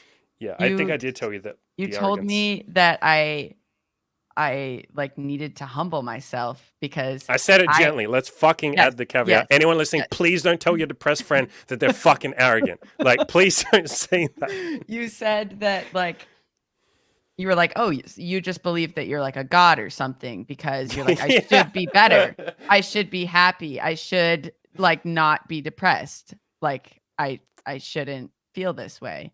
And you were like, "Oh, you think you're godlike or something." I was like, Yeah, "What you are think you you can just talking about?" change reality? Yeah. And you're like, "Yeah, you just have to like humble yourself a little bit like, basically like you're just a human. You Yeah. you don't know. We don't know what we're doing. Like we just have like these random tools that may or may not work. Like it's all just trial and error. Like and everyone's different. And like don't like believe that like you should because other people have. Yeah, and that's where depression is such an interesting beast. It really Mhm. is, because you're balancing embracing the depression and being okay with the fact that you're depressed, and like not telling the person, like if I'm trying to help someone who's depressed, the one thing I'm trying not to do is tell them that they need fixing or that they're broken. Because it's like, that's what I walk around all day, every day, thinking to myself, that I'm broken and I'm a piece of shit and I need fixing and I can't fix myself. And then if I come in there and confirm that for them, that's just like, great, another person who thinks I need fixing. And so it's this weird balance where you're trying to sort of say, look, you're not broken. You're depressed for a reason. Let's explore that. While at the same time, also, you are trying to help them with their depression. Like, that is what we both know we're there for. So it's a really weird like dance that you're playing where you're like, okay, we do want you to feel a little bit happier, but at the same time, you're not broken. So we would like a little bit more, or to be a little bit like move up that map of consciousness, so to speak. Mhm. But it's okay where you are right now. Like, Yeah. it's okay. It's No okay. We need just to want a little feel bit more. guilt or Yeah. shame or even fear about where you're at right now. It's okay. Because that's what depression feeds off. The beast of depression feeds off Yes. fear, Fear. absolutely. Like, this won't get better. Hopelessness.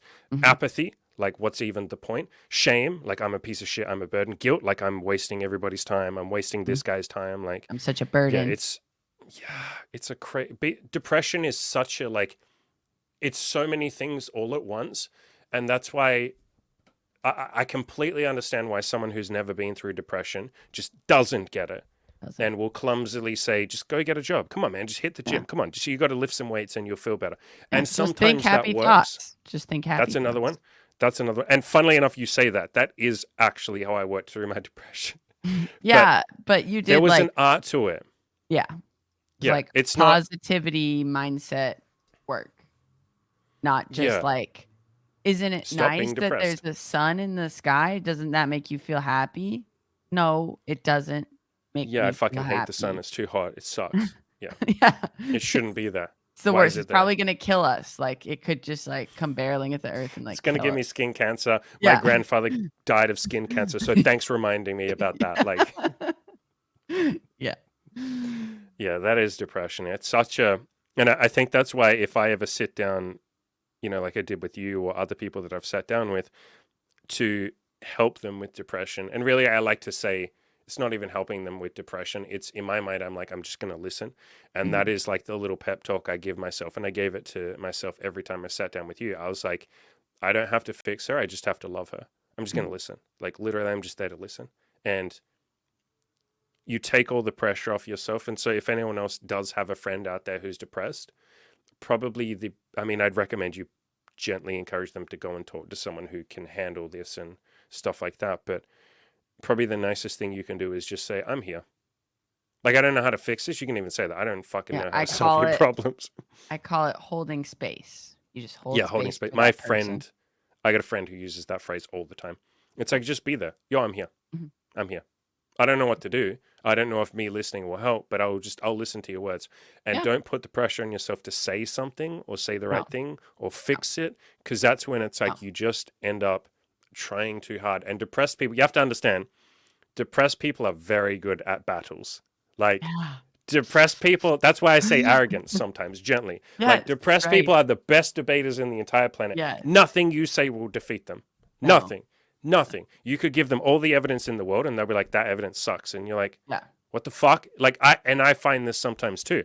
I will say, look, here's a fucking 70,000 word essay on my depression and how I overcame it. Here's an article called Don't Kill Yourself. Here's one called Mhm. If You Feel Hopeless and Helpless. Here's 100 resources. Here's like You Deserve to Be Here. Here's like You Can Make It. Here's all the articles that I've ever done on this topic. And then they'll go like, yeah, but that was because blah, blah, blah. That doesn't apply to me. Fuck you. Like, I can't win the argument. You have to understand, I can't win the argument. And a lot of depressed people tend to skew a little bit more intelligent. It is Mhm. one of those things that tends to afflict the higher and I'm not saying, It's you know, true. It's and I true. think part of that is because you are so good at debating everybody who's trying to make you feel better. And because you're so intelligent, you will win every time. And because you always have the trump card of you just don't understand how I feel. Like if you're losing the debate, you can just go, no, you don't understand. And you can leave. And like you win. And so you cannot lose a debate as a depressed person. And that's why if you're trying to help someone who's depressed, the best mindset is I'm not going to argue with them. Like I'm going to be on their team. And another way to think about that is everything they say. What if I was to just, you don't have to agree with them, but what if I was to just understand what they're saying? Like, so if Mhm. they literally say, I want to kill myself, what if I was to say, I understand? And then they Yeah. go, oh, you mean you're not going to tell me not to? And it's like, no, like I love you and I don't want you to kill yourself, but But, like, I like I have to understand. respect your autonomy as a human. Yeah. Like I Yeah. can't stop you from doing that. And Yeah. that can be so fucking hard, especially if you're a parent and you're saying that to your Oh. kid. Like Oh. I can't even imagine saying, at least I got to say it to you, someone that I Yeah. didn't really know. Right. Imagine saying that to your kid. Look, I love you. And if you want to kill yourself, I respect that. I would like you not to. You have to understand I'll be sad about that. But Oh like, my I can't. gosh. That's got to be a fucking I trip could and a half. never imagine. I could never imagine that. And so I Wow. understand why parents get in there and like yours did and go like, you have to get a job. You have to do this because they're scared. They love you. Like They're they don't want to terrified. see They're you. terrified. But Yeah. from your point of view, did that feel like pressure? Uh, yes, a bit, but at the same time, like, I was floored with the way that my parents behaved when I was so in such a dark place and living in their house. And like I was terrified to move back there because I didn't want them to see me that sad, Like that. that Yeah. broken, that Me too. depressed. Yeah. I did not want my parents to see that. Yeah. And I was also afraid of them judging me too. Like they're gonna see me like not getting out of bed. They're gonna see me like treating myself like shit and they're gonna say stuff about it and it's gonna make me feel worse. Yeah. Um, and for whatever reason, like all the shit they would normally nag me about, they just didn't that My whole parents didn't time. either. Yeah, when I moved back, they were just like fucking saints, and I was like, Yeah, "What the fuck?" But I'm being so yeah. annoying. Like, Like, don't you hate me? I'm such a yeah, piece of shit. yeah, yeah. My parents were just like really fucking nice too. Really Yeah, fucking yeah, nice. Really, like, if I left the fridge door open, which I often do, I leave cupboards open, they wouldn't say anything, which normally mm, they would. They do now. They do mm, now. But, like, yeah. during that time, not a word. And I was Have like, "Do you they?" asked them? Have you asked them what that time was like? Mm, a little bit. A little bit. I'm still definitely in my, like, I feel like I'm in a very, like, selfish phase of my life right now. Like, I fucking did this. I brought myself back. I mean, like, love saved me for sure, but just, like, not yet ready to look at it from, At like, their their stuff, yeah, perspective because I'm still, yeah, like, trying to communicate to people, like, what it was like for me because I feel like I yeah, shared, like, this much of it because, like, especially with my parents and my brother, I was just afraid of hurting them more by telling them. Like, my mom we'd be sitting on the couch, my mom would be like, "What are you thinking about?" And I was like, "I'm not gonna I got say." asked I that was question like, too, and I was like, "No, no, I'm "No. thinking how I fucking hate you, how I hate I'm thinking everyone, how I how wanna kill I want to myself right die." now. I'm Yep, thinking how yep. I wanna It's kill like you don't want myself." to hear that. No, No, you don't wanna no. hear that, so let me come up with something else. Let me Yeah, come up with something else. Yeah. but then you can't even be bothered saying anything else because you're like, "What's the point?" Yeah, I would just say nothing in those conversations. Yeah. Like I would often lash out too. I'd get really angry. I'd Oh, hate yeah. being asked that because it's like a giant mirror Yeah. reflecting back my own perceived inadequacies and shit like Right. that. Then I'd beat myself up for not being able to answer a simple question. Yeah. Yes. Yes. Oh my gosh, I beat myself up so much for, like, I can't hold conversations with people. All I can say is, like, "Yes, okay, cool," is, like, all the words, and, like, at my job, which I was only working part-time, I didn't even think I could, like, hold a regular job at that time, but somehow I did. I was so non-functional, but somehow I went into that job every day, and, like, patients would call me on the phone. I work as a receptionist at a medical clinic. Patients would call me on the phone. I, like, couldn't not remember what the fuck they just said to me. Like, my brain was just so Yeah. occupied by all the pain that, like, I was Yeah. like, "I'm doing my job terribly. I can't hold conversation. I'm not, like, worth a shit. I don't know how I'm still here, how I'm not fired. I'm gonna keep showing up." And that was humbling. That was humbling. That was like, I'm just gonna show up at this job every day. I look like shit. I feel like shit. I know that I'm like that people can tell how in pain I am when I interact with them because people kept asking me about my voice. Like, "Are you sick? Like, what's wrong?" And I'd be like, "Oh, that's like I know. I can hear the pain that's stuck in my Yeah. throat, but I can't do a thing about it." And like they just accepted me at that job. Like, wow. And it gave me, a reason at least 3 days a week to like get moving and like put on clothes and like go somewhere and think about people other than myself. Like think about the patients, think about my coworkers, just like not so focused on me, me, me, me, me. I'm a piece of shit. Yeah, it's like a temporary distraction. It's one of the Yeah. things that I recommend people, if they're ready to and if they're able to, is like just distract yourself.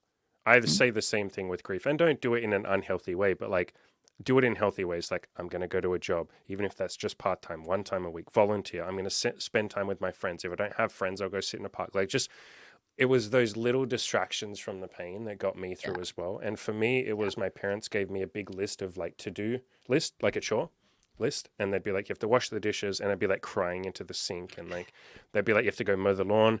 And like, I had to slowly build up to that because the first, 2 weeks was just like, I can't even do the dishes. Like, I was like, I can't. Right. And it's like, okay, then just fucking do something. And then Mhm. eventually like vacuum just that section of the house. You don't have to vacuum the whole house, just a little bit. And like those distractions, as much as I hated them, they were like at least a little bit of a purpose. And that's how I slowly crawled my way out of depression, was like just do a little bit and like slowly add to that over time.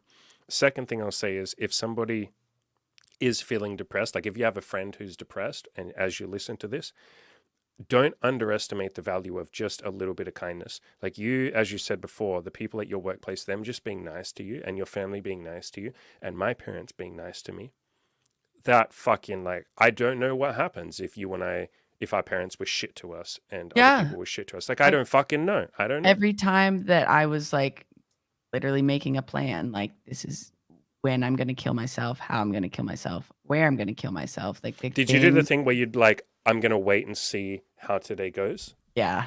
I'm gonna wait and see how Mm, today goes. I'm gonna wait and see how yep. tomorrow goes, but, like, I think this, but I'm gonna wait and see. We'll just see if it gets to that point bad enough. Yeah. And if And someone had like abused you or just been a dick to you, do you think some of those days you might have gotten close?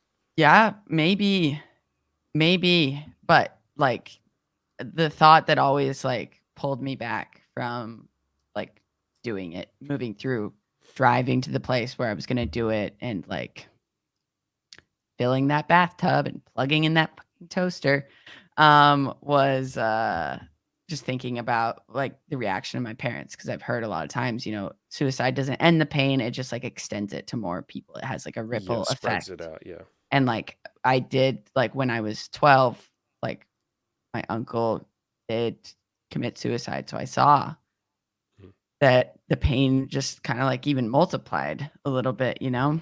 And, so I just kept that thought of, like, my parents' reaction, my parents finding me come into my head, and I would be, "Well, I don't want that." Yeah, you almost wish, like I said, I had this so many times. I was like, I don't know if you ever had this. I used to wish that my parents and family would die, like in a Yes. car accident, so that then Yes. I could kill myself. And then I'd Yes. hate myself for that thought. But Yes. I thought that so many times. I was like, I wish that I could just get a phone call. And I'd be sad. I'd obviously be Mm. fucking devastated. But then I'd be like, okay, now I just need my grandfather to die and like Mhm. that side of the family. And then I can do it. Right? Like, and Yep. I would go through the different family members and I'd be like, how much would my sister care if I died? How much would my grandfather care? I think he'd be okay. Okay, so I don't have to worry about him, but I probably do need to worry about my grandmother because she's alone. Like, and I would literally map out like what is almost like the pathway to me killing myself. Yep. And then I'd go through these stages where I'd be like, well, none of them matter. They're all fucking stupid anyway. Like I'd treat them like the enemy, and I'd be like, they're the reason that I can't kill myself. Fuck them. Like I should just Yeah. do it. They deserve to suffer Yeah. because they're stopping me from killing myself. And it's like they're not doing anything. They're just like See, living their fucking life, trying to be nice this people. But the depression is a word beast. the word that I use the most to describe depression is insidious. It is insidious.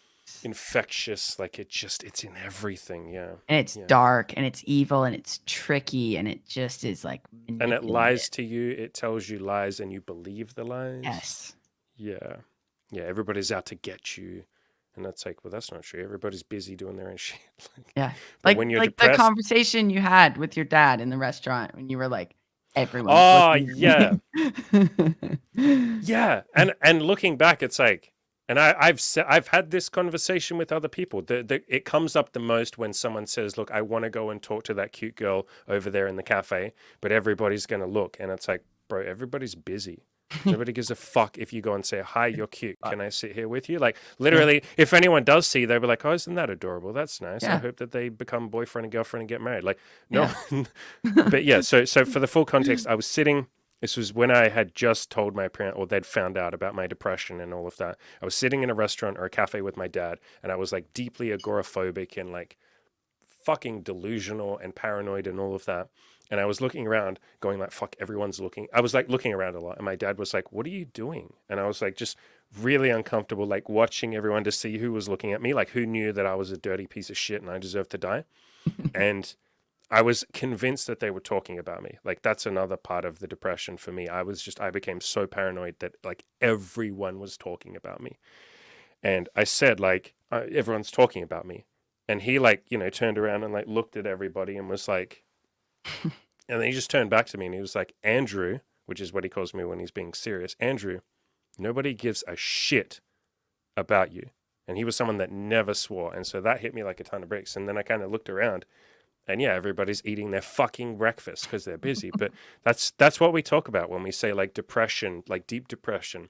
You're not living in the same plane of existence as everybody else. Like literally, you believe things that aren't true. And that's why, like, a pathway or part of the journey of coming out of that depression is getting in touch with the actual reality of what's happening and saying, well, is some of this stuff true? Like, I've assumed that it's true, but is it actually true? And you want to do that in a gentle way where you're not telling the person, you're fucking stupid and like the counselor said to me, the first one, you have no reason to be depressed. It's like, don't fucking be clumsy like that with it. And so if you don't know what to say for if there's a friend that's depressed, I just say, like I said, just be like, I understand, I'm here. Or you can say, look, I don't fully understand, but Yeah. I'll try. Yeah. Or Or even if I'll I can't listen. understand, I don't I'll fully listen. Yeah, understand, but I'll listen. Yeah. I'm here. You can just pretend that I'm a blank fucking wall and you can just Yeah. talk at me. And Yeah. I'll let you talk for as much as you want. Yeah. And I won't try to fix you if you don't want that. Yeah, you can even say that. You can say, do you want me to help with this? And a Yeah. lot Do of you the time, want the depressed person will say advice no. or do you want me to just listen? Do you just want me to be here? Because that's the thing with depression. Like you feel so alone with the thoughts, and the thoughts can get so. I love that you said, like loud in your head. For me, it felt like Yes. just crowded in my head. Like, and I think maybe that's part of the reason why depression is so tiring and why you sleep so much. Because like your head, your brain activity is going 1,000 times a minute. You're literally thinking things nonstop. You don't have moments of peace where you just go, I can chill now. I've had a good Oh, day at work. It's like your brain is permanently saying 1,000 things at once, and they're not yes. even kind things, which And in tires my you head, even they more. were screaming, Yeah, like, and the volume I could had that get too. louder and a little quieter, but never stopped. And Never you stopped. fight with them. Like, did you fight Yes. with those? Oh, Which yeah. is tiring. That's a battle. You are doing a Yes. battle in your head. Yes. You're going, no, I shouldn't kill myself. Yes, you should. No, Yes, you fuck should. you. Don't tell me to kill myself. You're a Like, piece of shit. No, I'm not. Yes, no, you I'm fucking fucking not. are. No, you know what? You are right, but fuck you for saying that. Like, that's tiring. It tires you out, literally.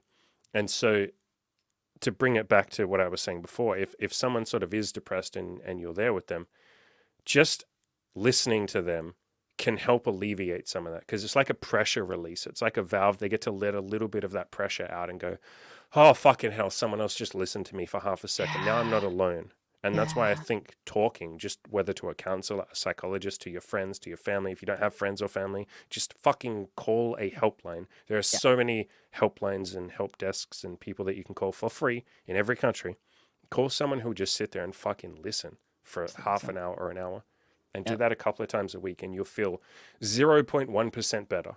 Yeah, because the thing like that's so important, I mean, I think every human likes to do this and finds it helpful, but like especially I see it in myself like verbally processing my thoughts. Me Like too. I can't even really figure them out until I'm speaking them out loud. Me too. Me too. Me too.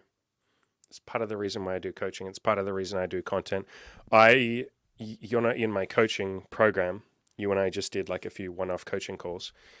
In the coaching program, I will regularly just like leave people voice messages. Mm. And some of them are like, they'll ask a simple question and I'll do like a fucking 1 hour voice. Like I'll just be on my phone walking around for 1 hour saying it all. And at the end, I'll be like, fuck yeah, I learned a lot. Like I'm not doing it for them. I love them. But for me, I'm just like, this is helping me map out some shit that I wanted to think about. Like, and I'll say that sometimes. I'll be like, bro, thank you for the like great conversation. And they're like, what conversation? You just talked to me. And it was amazing. Thank you. But like, yeah, I completely understand just Yeah. talking to get your thoughts out. Yep. And I think that's one of the things with depression. You feel like a burden if you talk, and Yes. you might not have people around you to listen. Yeah. Yeah. Or people like I was just so afraid of saying those like darker things, like to my brother probably listened the best, but because he was in your coaching program and so he was doing a lot of mindset work and like becoming okay, just like listening. But like I was so Yeah. scared of saying that stuff like to my mom or to my dad, like this is what's really going on inside my head. Here's like the small bit that I'm showing you, but what's really going on inside my head is like dark. Dark, yeah. It's dark. Yeah. Yeah. It's Yeah. dark, it's all encompassing. And in the moments where you have a little bit of lightness, you sort of hate yourself for that, or I did. Yeah. I hated them. Like, I would get real fucking pissed at myself and it was only when my family would drag me along and force me. They'd force me to go to like a family dinner or catch up or Christmas or something. They'd like just come to my city and like, hey, we're here. Like, and I couldn't avoid them. I'm not going to be like, oh, I'm busy for a week. Like, and I would hate them for that because there were moments where they would say some joke and I would laugh. And then in my head, I was like, you fucking piece of shit. Why are you laughing? What the fuck are you doing? You're depressed. Like, you don't have the right to laugh. What, you think this is Yeah. all fun and games? Like, you think Yeah. you get to just be one of them who gets to enjoy life? No, Yeah. you deserve to suffer. Yeah. And And also, that's, like, you know that this is trash and that nothing matters. Like, you know the truth. and you're like, why did I laugh at a stupid fucking joke? Yeah. Yeah. Yeah, nothing matters what and like I said, I would think like, oh, I'm one of them now. I'm a normie. I'm a fucking Mhm. average idiot who doesn't realize that life is suffering. Yeah, great. Yes. Like, I literally Yes. was on like, that's Yeah. why I say arrogance. I was on a high horse of like, I'm better than everyone else because I understand that life sucks. Yep. And that's why I get it quite a lot, not a lot, but I get it from time to time where people will watch one of my videos and they'll leave a long YouTube comment saying like, you don't understand, life sucks, it's not, and I get it, because I was fucking there, I really get it, and it's, I don't engage in those, or I will often just gently say something like, look, I get it, try this, but generally speaking, I don't try and change that person's mind because I understand how that felt, and it's like nothing that anyone said to me at that moment in time was ever really going to get through because I would have just said you're a fucking moron. They could have shown me, like I said, the best evidence of all time that they were correct and that I was just being negative, and I would have used that as more evidence that they're even stupider than I thought they were. And not Like, even God just could have come down and said you're being negative, and I would have been like, you're a dick, you don't understand my life. Yeah. You made this happen. Yeah. Now you're torturing me even more by telling me Yeah. it's my fault, you fucking Yeah. asshole. What Yeah. were you gonna say? Not just with people like showing me evidence of like why I should be like happy, that I couldn't like absorb. I kept using that word when I was depressed. I feel like I can't absorb anything. Like, I would Like, does it tell stick? my brother, like, I know that all these people are like loving me, but I can't, I'm like a dry sponge. I can't absorb Oh, okay. any of Yep. it right now. I don't have the capability to absorb it. I can like understand logically that they're loving me, but like I'm in this different like state of consciousness. I can't absorb. I can't feel it, you know? Yeah, nothing gets through. It's like an impenetrable wall. And like I said, when Yes. people try and get through, you just sort of argue because you're not open to it. No. I think it's a really good analogy that we keep coming back to. You are on a different plane of existence. It's like you can't interface with their happiness. It's like the Mm-mm. pieces just don't fit together. Mm. And that's why it can be so difficult. And I don't think it is as simple as just saying to someone who's depressed, you're going to get through it. You're going to be okay. I understand that comes from a good place. And I'm not saying not to say that, but often that stuff doesn't really have any impact because it's like, understand that when you're in depression, you can't see the light at the end of the tunnel. In fact, not just are you in the dark, but all you can see in the distance is somehow something that is even darker than where you are. Yes. And so you're in pitch black and you're like, but that's even worse pitch black. That's like Yeah. worse than where I am. It gets worse if I go that way. Yeah. The voices are louder that way. The pain Yeah. is worse that way. And also, that's the only way that I can see. And you don't realize like, oh shit, there was actually a light at the end of the tunnel behind me. I've just been looking this way. But the funny thing about depression is if I grab that person and try and turn them and say, look, the light's like right there. Like right there. It's really bright. They would just literally punch me and say, let me fucking go. I'm not looking. And I'll turn them towards the light and they'll close their eyes and go, no, it's not light. You're trying to scam me. You're trying to make it worse. Like it's such a fucking battle because depression wants to be, that's why I say arrogance. Depression wants to be right. Depression Yeah. wants to say, I know Yeah. better. I am right. I Yeah. deserve to be here. I should be here. And Yeah. it's not humble. Depression is the opposite of humility. Even though it's at the bottom of that emotional, the map of consciousness, like depression is probably the lowest emotion that you feel, but it thinks it's at the top. It thinks it's correct. And it's really fucking, it's just such an impenetrable fortress. It's such an interesting Crazy. psychological beast. Yeah. Yeah. It is. You said, one topic I would specifically like to cover is when we talked about on our most recent chat We talked about never knowing if things could flip and suddenly be completely different, and all the systems and like facts that we take for granted could become different. So the example being, like you talked about this at the start of this podcast, you said there are some things in life that are like absolute hard facts. And I said to you, like, well, okay, give me an example. And you said mathematics, like 1 + 1 is always 2. And we sort of just played around with the idea. And it's like a little bit of a hippie idea. It is, you don't have to just like follow us on this journey, but we're going to go on this journey whether you come or not. I said to you, what if you wake up one day and 1 + 1 is 3? And that when I said that to you, you were like, but that can't, but, huh, wow, everything would be different. I was like, yeah. So like, we make a lot of assumptions that things are always going to be the way that they are. And I'm not Yeah. saying that tomorrow we wake up and 1 + 1 is 3 and all of maths is wrong, but I have played with that idea a lot where I will wake up and go, what if today God just like there's some sort of God, maybe it's Elon Musk, maybe it's a man with a white beard. Someone reaches down and goes, Andy, and shakes my hand and goes, you've been doing a good job, kiddo. I just wanted you to know that I'm up there and I'm rooting for you. And I'd be like, what the fuck? Like my entire life is different. Or what if a family member gets hit by a car tomorrow? What if the sun burns out? What if an asteroid hits us? What if gravity reverses and we all get thrust away from the earth? And in our dying moments, we're like, wow, we really thought that gravity thing was always going to be sucking things together. What the fuck? I wonder what changed it. And then we die. Like we make a lot of assumptions. So Mhm. where did you kind of want to go with this conversation? Well, so two things. First, like when we talked about this, we also talked about like we got into the realm of what we were just talking about earlier. Like everyone comes at life from like different perspectives. So you were like, I don't know. Like I look at the sky and I say that it's blue, but like I'll never know like what it looks like through your eyes. Like I could Yeah. like if I get into your head, it could be like, oh, that's yellow. Like that's what I see as yellow.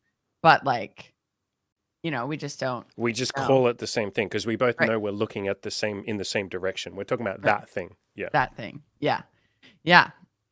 And then we also talked about, yeah, and there's kind of like no guarantees with any of this stuff, even the hard facts of life. There's no guarantees. And I played around with that idea a lot. And then I watched a video of like, and basically an energy reading, like a woman, Christina Lopes is her name. Lopes spelled Lopes. And she does a lot of spiritual leaning videos on YouTube. Great content. Great content. And she has like really honed and worked at this ability to tap into energy of like other people, energy of plants, of animals, but also like collective energy of the world. It And sounds a lot like David Hawkins, who's someone that mm, I like a lot. The map of consciousness guy. Yeah. yeah, yeah. I still want to read the book. That's a good book. It's on my list for sure. Um, so I watched a video she did that was like the energy reading for the year of 2023. And she talked about how in 2020, since it was such a traumatic event for the entire planet, it caused the predominant energy of the living being of Earth that we all live on top of to flip from being had been predominantly masculine energy for thousands and thousands and thousands and thousands of years, and now it's feminine energy. And so then I was like, oh, I gotta understand the differences between masculine and feminine energy. So I started diving into that. And as I understand it, masculine energy is like the do, the go, and the get. Like I think about this thing and then I do it. I take Yeah. action on Imparting that. your will on the world. Yeah. Yeah. Yeah. And feminine energy, some like great like imagery that she used to explain it was like one that it is the dark, damp, fertile soil that the seed is germinated in. It just sits there and it has all the nutrients that are needed for that seed to Mm. germinate. And also, another one I really liked is that it's like the jaguar, which is like top predator in these rainforests in South America. And the jaguar does not ever take more than she needs. The jaguar just like is not gluttonous or like over hunts the jungle or anything like that. She magnetizes to her exactly what she needs, exactly as much as she needs, and never takes more than that. So that's feminine energy is about just sitting Almost like here. preserving and nurturing. Yeah. Yeah. Mm. But like just being right here, right where you are, it's like the phrase like I am. I am. Mm. And then you Yeah. sit there and you magnetize it to you, whatever you need, whatever you want, versus the masculine is you go and you get it. Yeah, there's a really good quote on that that I heard said many years ago that women are human beings, men are human doings. I think that's a nice summary. Ooh. Ooh, I like that. I've been like, yeah, diving really deeply into the feminine versus masculine energy stuff, and I had a conversation with the universe a couple weeks ago. Um, just taught sharing wisdom with me on like, and I've heard this said before. I've found other things about it since, but like, men are of earth, men are of this world, what we see, this life around us, and women are not. They are like, Mm. I mean, we're all spiritual beings having a human experience, but women are like spiritual beings. They're like little like angels and goddesses, like in Little human hippies. suits, versus like men are all about the earth stuff. And like I was just having a conversation today, like, and you hear this all the time too, like when a man is with his wife or his girlfriend, like he sees all these men looking at her or like the threats, like he's noticing that stuff. She is completely oblivious, completely. She's just like vibing, doing her thing, whatever. She doesn't know. And that's like the role of men is to guide and protect on earth, guide and protect. And women is more like to nurture and to provide spiritual wisdom because they are able to connect more deeply in spirituality and to the spirit world, to universe, to God, whatever, than men ever will be able to. Um, and my brother told me that he spoke to a woman who said that basically she was talking about that concept and she was saying that it's like displayed perfectly in the genitalia of men versus women. Men's genitalia is like One receives and outward, one, yeah. outward, and like women's is like in. It's like hidden and it's deep and it's like there's layers to it and it's like yeah. Does she talk about how to integrate? Maybe you wouldn't say integrate. How to nurture the feminine side of yourself, and then maybe you could say to any women like how to nurture the masculine side of yourself, Yeah, she like talks so about it's more yin and both of yang. it for Mm. both. I mean, Like she getting in never touch with your feminine side. she never like gets specific on like nurturing your feminine side for like women or whatever because she's very much like everyone has both energies inside them, like the same amounts of both energies. It has nothing to do with your gender. You have both energies. It's just like if you're a woman, you are naturally feminine leaning. It's If like you are you've a man, practiced one more. exactly. You've been in your masculine energy more. Mm. You have more masculine energy programming, or you have more feminine energy programming. And just like even just as a baby, you're like brand new out of the womb. You're just like because you are born a woman or because you're born a man, like not true for everyone, but you're gonna lean one way or the other, no matter who you are. Yeah, sure. And Biology kicks in. right. Society expects you, not expects you, but like treats you a certain way. Yeah. Yep. And so she talks about like healing wounded masculine energy. She has a video on that. Like the masculine energy wound or the father wound. She also talks about that. Um, and she talks about she's done quite a few videos on feminine energy because it's so important for the time that we're living through right now, because this is like a new energy that hasn't been talked about, hasn't been looked at, has been just like abused for thousands of years, which the masculine energy has as well. Lots of wounded masculine energy out there. Like you hear it talked about today, like modern men today don't know how to be men. How do you be a man today? Like you don't 100%. have there's Yeah. no war to fight. There's no like meat to Yeah. provide, none of that. So how do you be a man There's no today? one to protect. Yeah. There's no higher Yeah. calling. Yeah.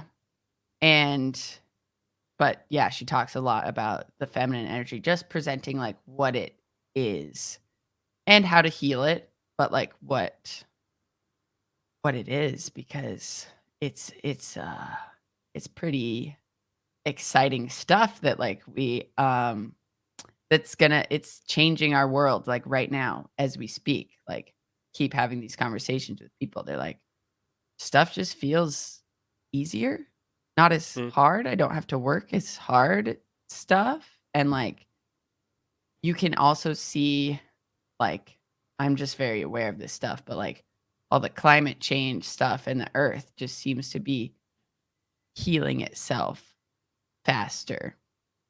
Like that the humans, all of the detrimental things that we've done over the years to like heat the planet and all of that. It's like earth, the being that we're living on, she's like healing herself faster. I've got a coach who talks a lot about this stuff. He's very like optimistic about the future, and Mhm. he believes that there's sort of a swing more towards that. Mhm. Um, I personally don't have an opinion one way or the other. Mhm. True nihilist in the sense. If someone's listening, because someone will listen, plenty of people will listen to all of that, and they'll go, "That sounds wonderful, but how the fuck does any of that apply to me?" I'm also a nihilist. Doesn't matter. Doesn't matter. No, You no, no. can But I mean, throw so it what I out the mean is window. like, if someone's listening and they go, "Okay, that sounds great," but like, how do I actually use that?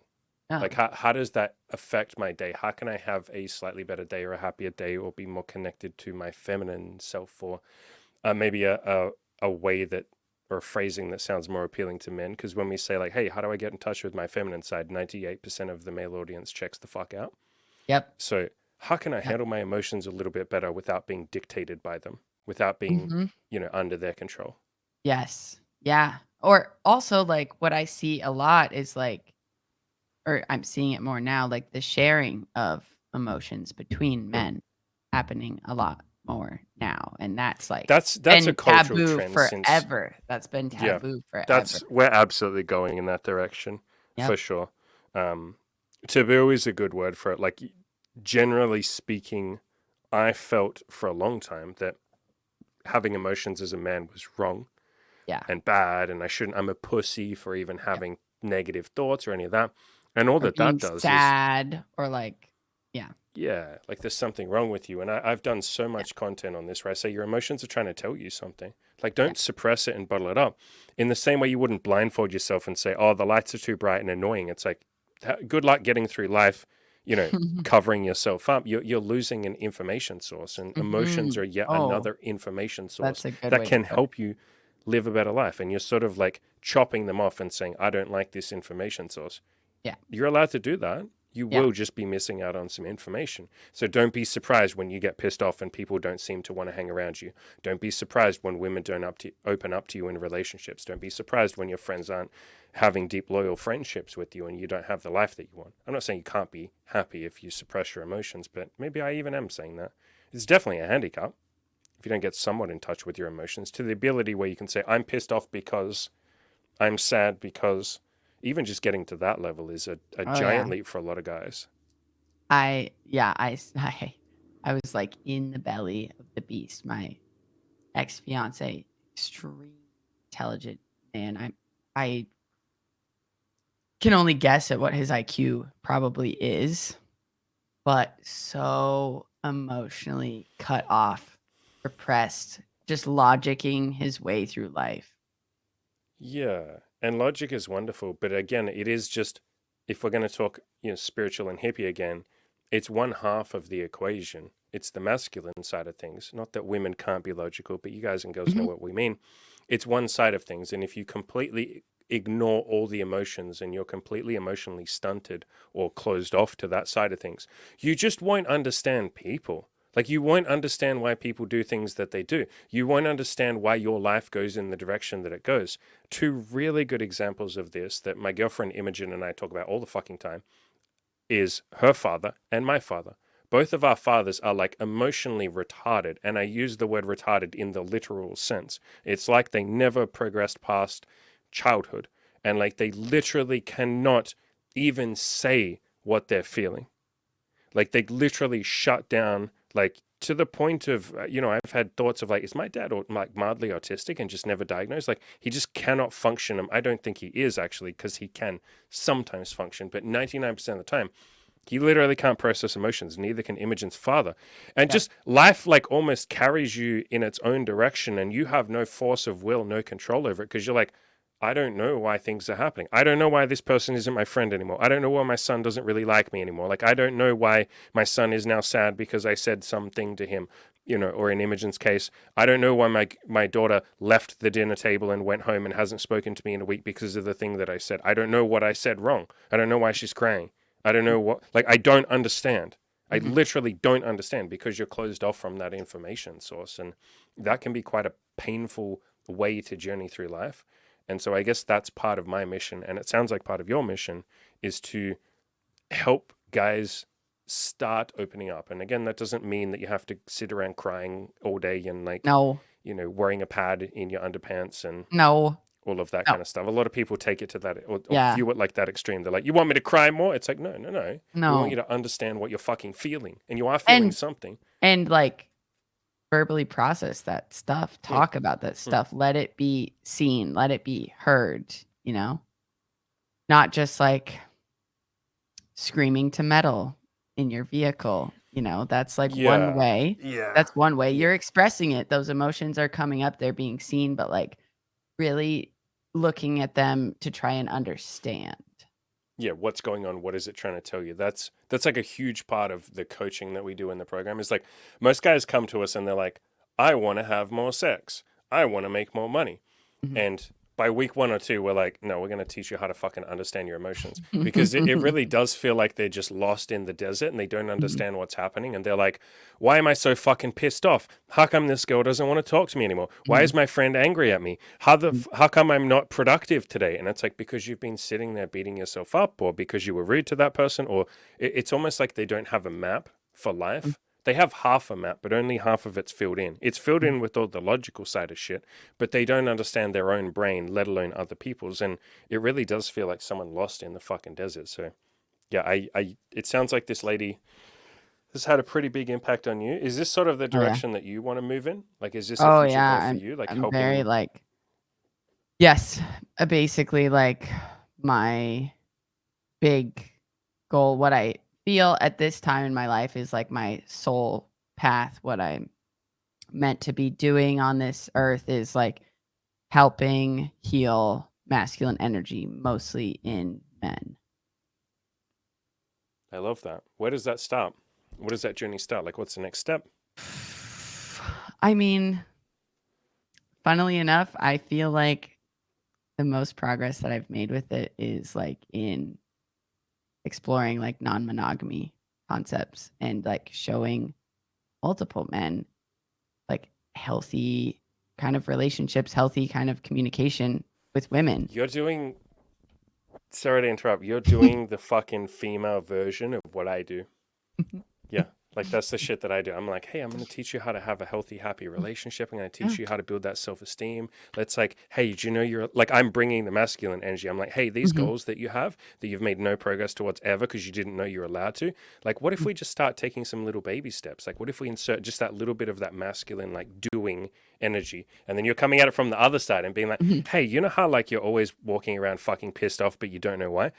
What if we like find out why? What if we just like peel a little bit? Yeah, what if we ask, why are you pissed off? And you're like, I don't want to fucking talk about it. But what if you did talk about it just like for half a second? Yeah. Yeah. Interesting. Yeah. Interesting. Yeah. Yeah. Yeah. I love it. Yeah, I mean, like when we talked last, I was like, I think I'm maybe going to be like coaching men. Like that's the avenue I want to take. But like this just kind of came at me as like a this is like the easiest avenue for me to explore doing this work right now is like by having like deep connections and like relationships with like multiple different men. Interesting. That is like literally the female version. You've become the female version of like my audience. Like literally. You literally have. I Yeah. love it. I love it. What else what else are you working on? Like, I mean, that's a big goal in itself, but are there any other goals that are on the I horizon mean, for you? like, this came out of nowhere, absolutely nowhere, but like, I'm engaged as of a week ago. Like, I'm marrying a man, You and crazy. I'm fucking crazy. I'm fucking crazy. And we really had to have a long, intense conversation about like non-monogamy because I was like, I Mhm. want to do this. I want to pursue this. I will not be told no. Like I will not be controlled or repressed. Like I've like It's since kind the of what you were time, doing when you were depressed, yeah. Like you were just yeah, doing what you thought you since the had to. time I was 13, I have been in 6 different long-term relationships, the shortest one being 9 months, the longest one being 5 years, like, always, always. The most time that I was single was 4 months since the time I was 13, like, I was just always committed to one person, and I was like, "I just wanna, like, be, like, a single woman that's, like, exploring her sexuality and dating and all of that." I've never had that experience ever in my life, and I'm not gonna give that up for anything, nothing. Um, Yeah. and so we had a big chat about it because I was like, "Man, like, I would date you. I would be in, like, a committed thing with you right now if you would be open to exploring this with me."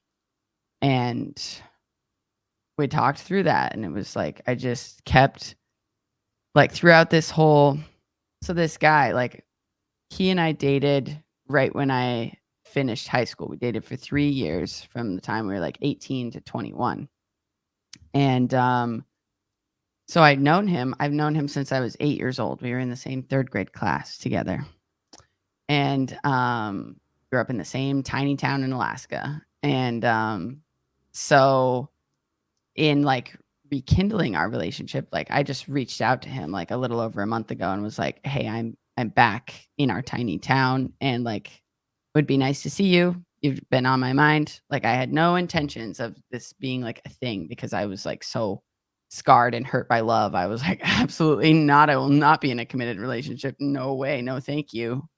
Um, but just the whole time I was just super honest, and it's like you coach in your coaching program, like, when you are just super honest, just blatantly, like, Yeah, no honest with agenda. people, yeah, it inspires the other Yeah. person, other people to then also be honest, and it just makes honesty has made my life so magical, Yeah, there's no absolutely bullshit. magical. It's just like, I'm so honest at work, like I show up late basically every day for work, but I'm just like, "I'm just here. Here I am. Yep, I'm late. It sucks. I tried, but anyway, I'm here and, like, this is me, and, like, this is how I feel about things, like, I'm not gonna ask to go to the bathroom. I'm just gonna go to the bathroom, like, I just am just like, this is what I want, and I'm communicating it to you, or this is what I'm thinking, and I'm communicating it to you. This is what I'm feeling, communicating it to you." Like, I mean, I definitely filter some of my thoughts, but Sure. just very, very honest. And so, yeah, then the relationship just progressed quickly. We were just like texting and then we were talking on the phone for like 3 hours at a time. And then it was like, whoa, I'm feeling like crazy things, but like I know I want to do this non monogamy thing. Like I'm not fucking around with this, I'm not giving it up. And yeah. Then we, like, had a very mature conversation about that, and by the end, he was like, "Wow, I'd like to, like, watch some videos about this with you and talk about it." And then 30 minutes later, he's texting me, and he's like, "That dude and his wife that I had a threesome with a couple years ago, like, I think I'll reach out to them and maybe talk to them about it. That would make me feel more comfortable." And, like, then he was like, "Oh, and maybe if you're comfortable with it, like, we could both talk to them." I was like, the progress, the growth in, like, 3 hours of like him being like, no, I'm not doing this. Like, I'm out if you want to do this. To like, yeah, I'm open to like exploring this with you. I was like, whoa, whoa. And then I decided to super be in my masculine energy and ask him to marry me. Big dick energy. Big dick energy. Yeah.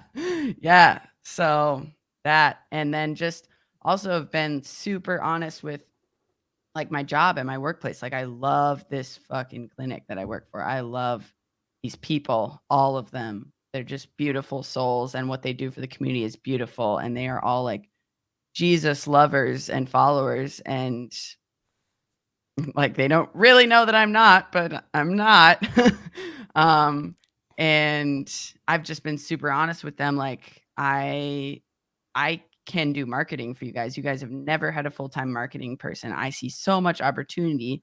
I have a degree. I have experience. Like, let me do this. And also let me be remote. Like, I will not spend another Yeah. full winter in interior Alaska I've because had this I conversation am with so depressed. many people. So many people that want to be remote, and they're like, but there's no remote opportunities. I'm like, have you ever actually tried fucking just telling people, listen, I will only take this job if I can go remote? Some of Yeah. them will say yes. Yeah. Yeah. So I'm just like being super honest. I am writing up a custom job description and then a cover letter of like, this is the Like job what you want. that I want. This is Yeah. exactly what I want. And this is why you should have me do this. This is what the clinic means to me. Yeah, this is This how is I why can I help need to you. be remote. Like, all of this. And like, I can come back to this little tiny town in Alaska as often as you need me because my parents live there and I can stay with them whenever, but I'm not doing a full 8 months of winter, darkness, cold. No. Yeah, I have a video that I'm going to record. I haven't recorded it yet. It's just going to be for my coaching clients. So everybody else listening, I know that sounds like a giant fuck you. You're all not going to listen to it, but whatever. I'll tell you the gist of what's in the video.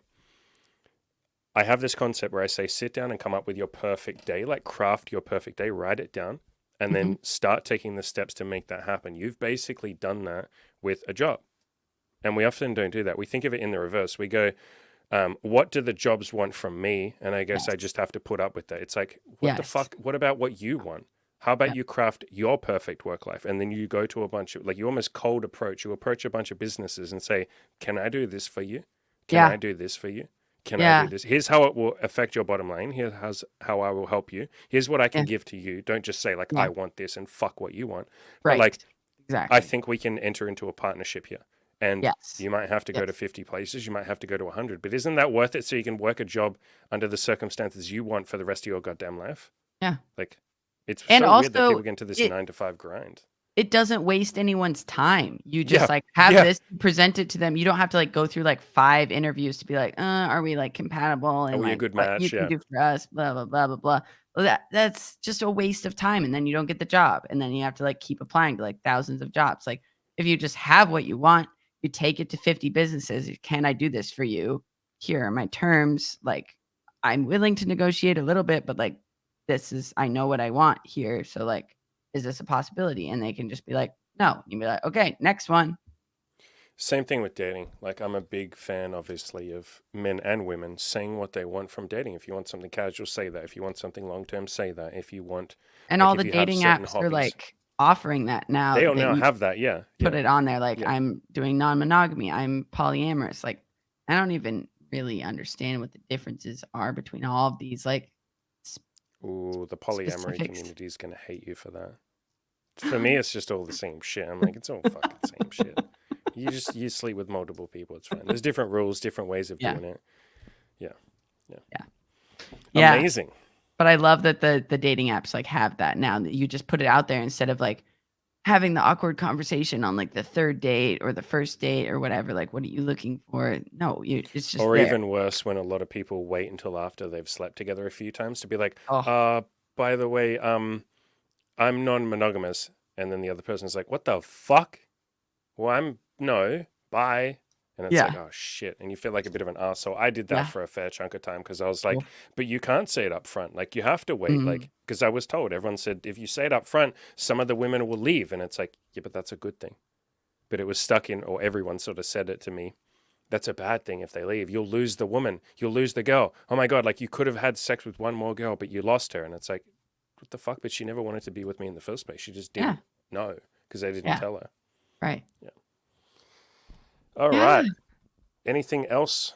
Anyone else or anything else that you would like to shout out? I don't.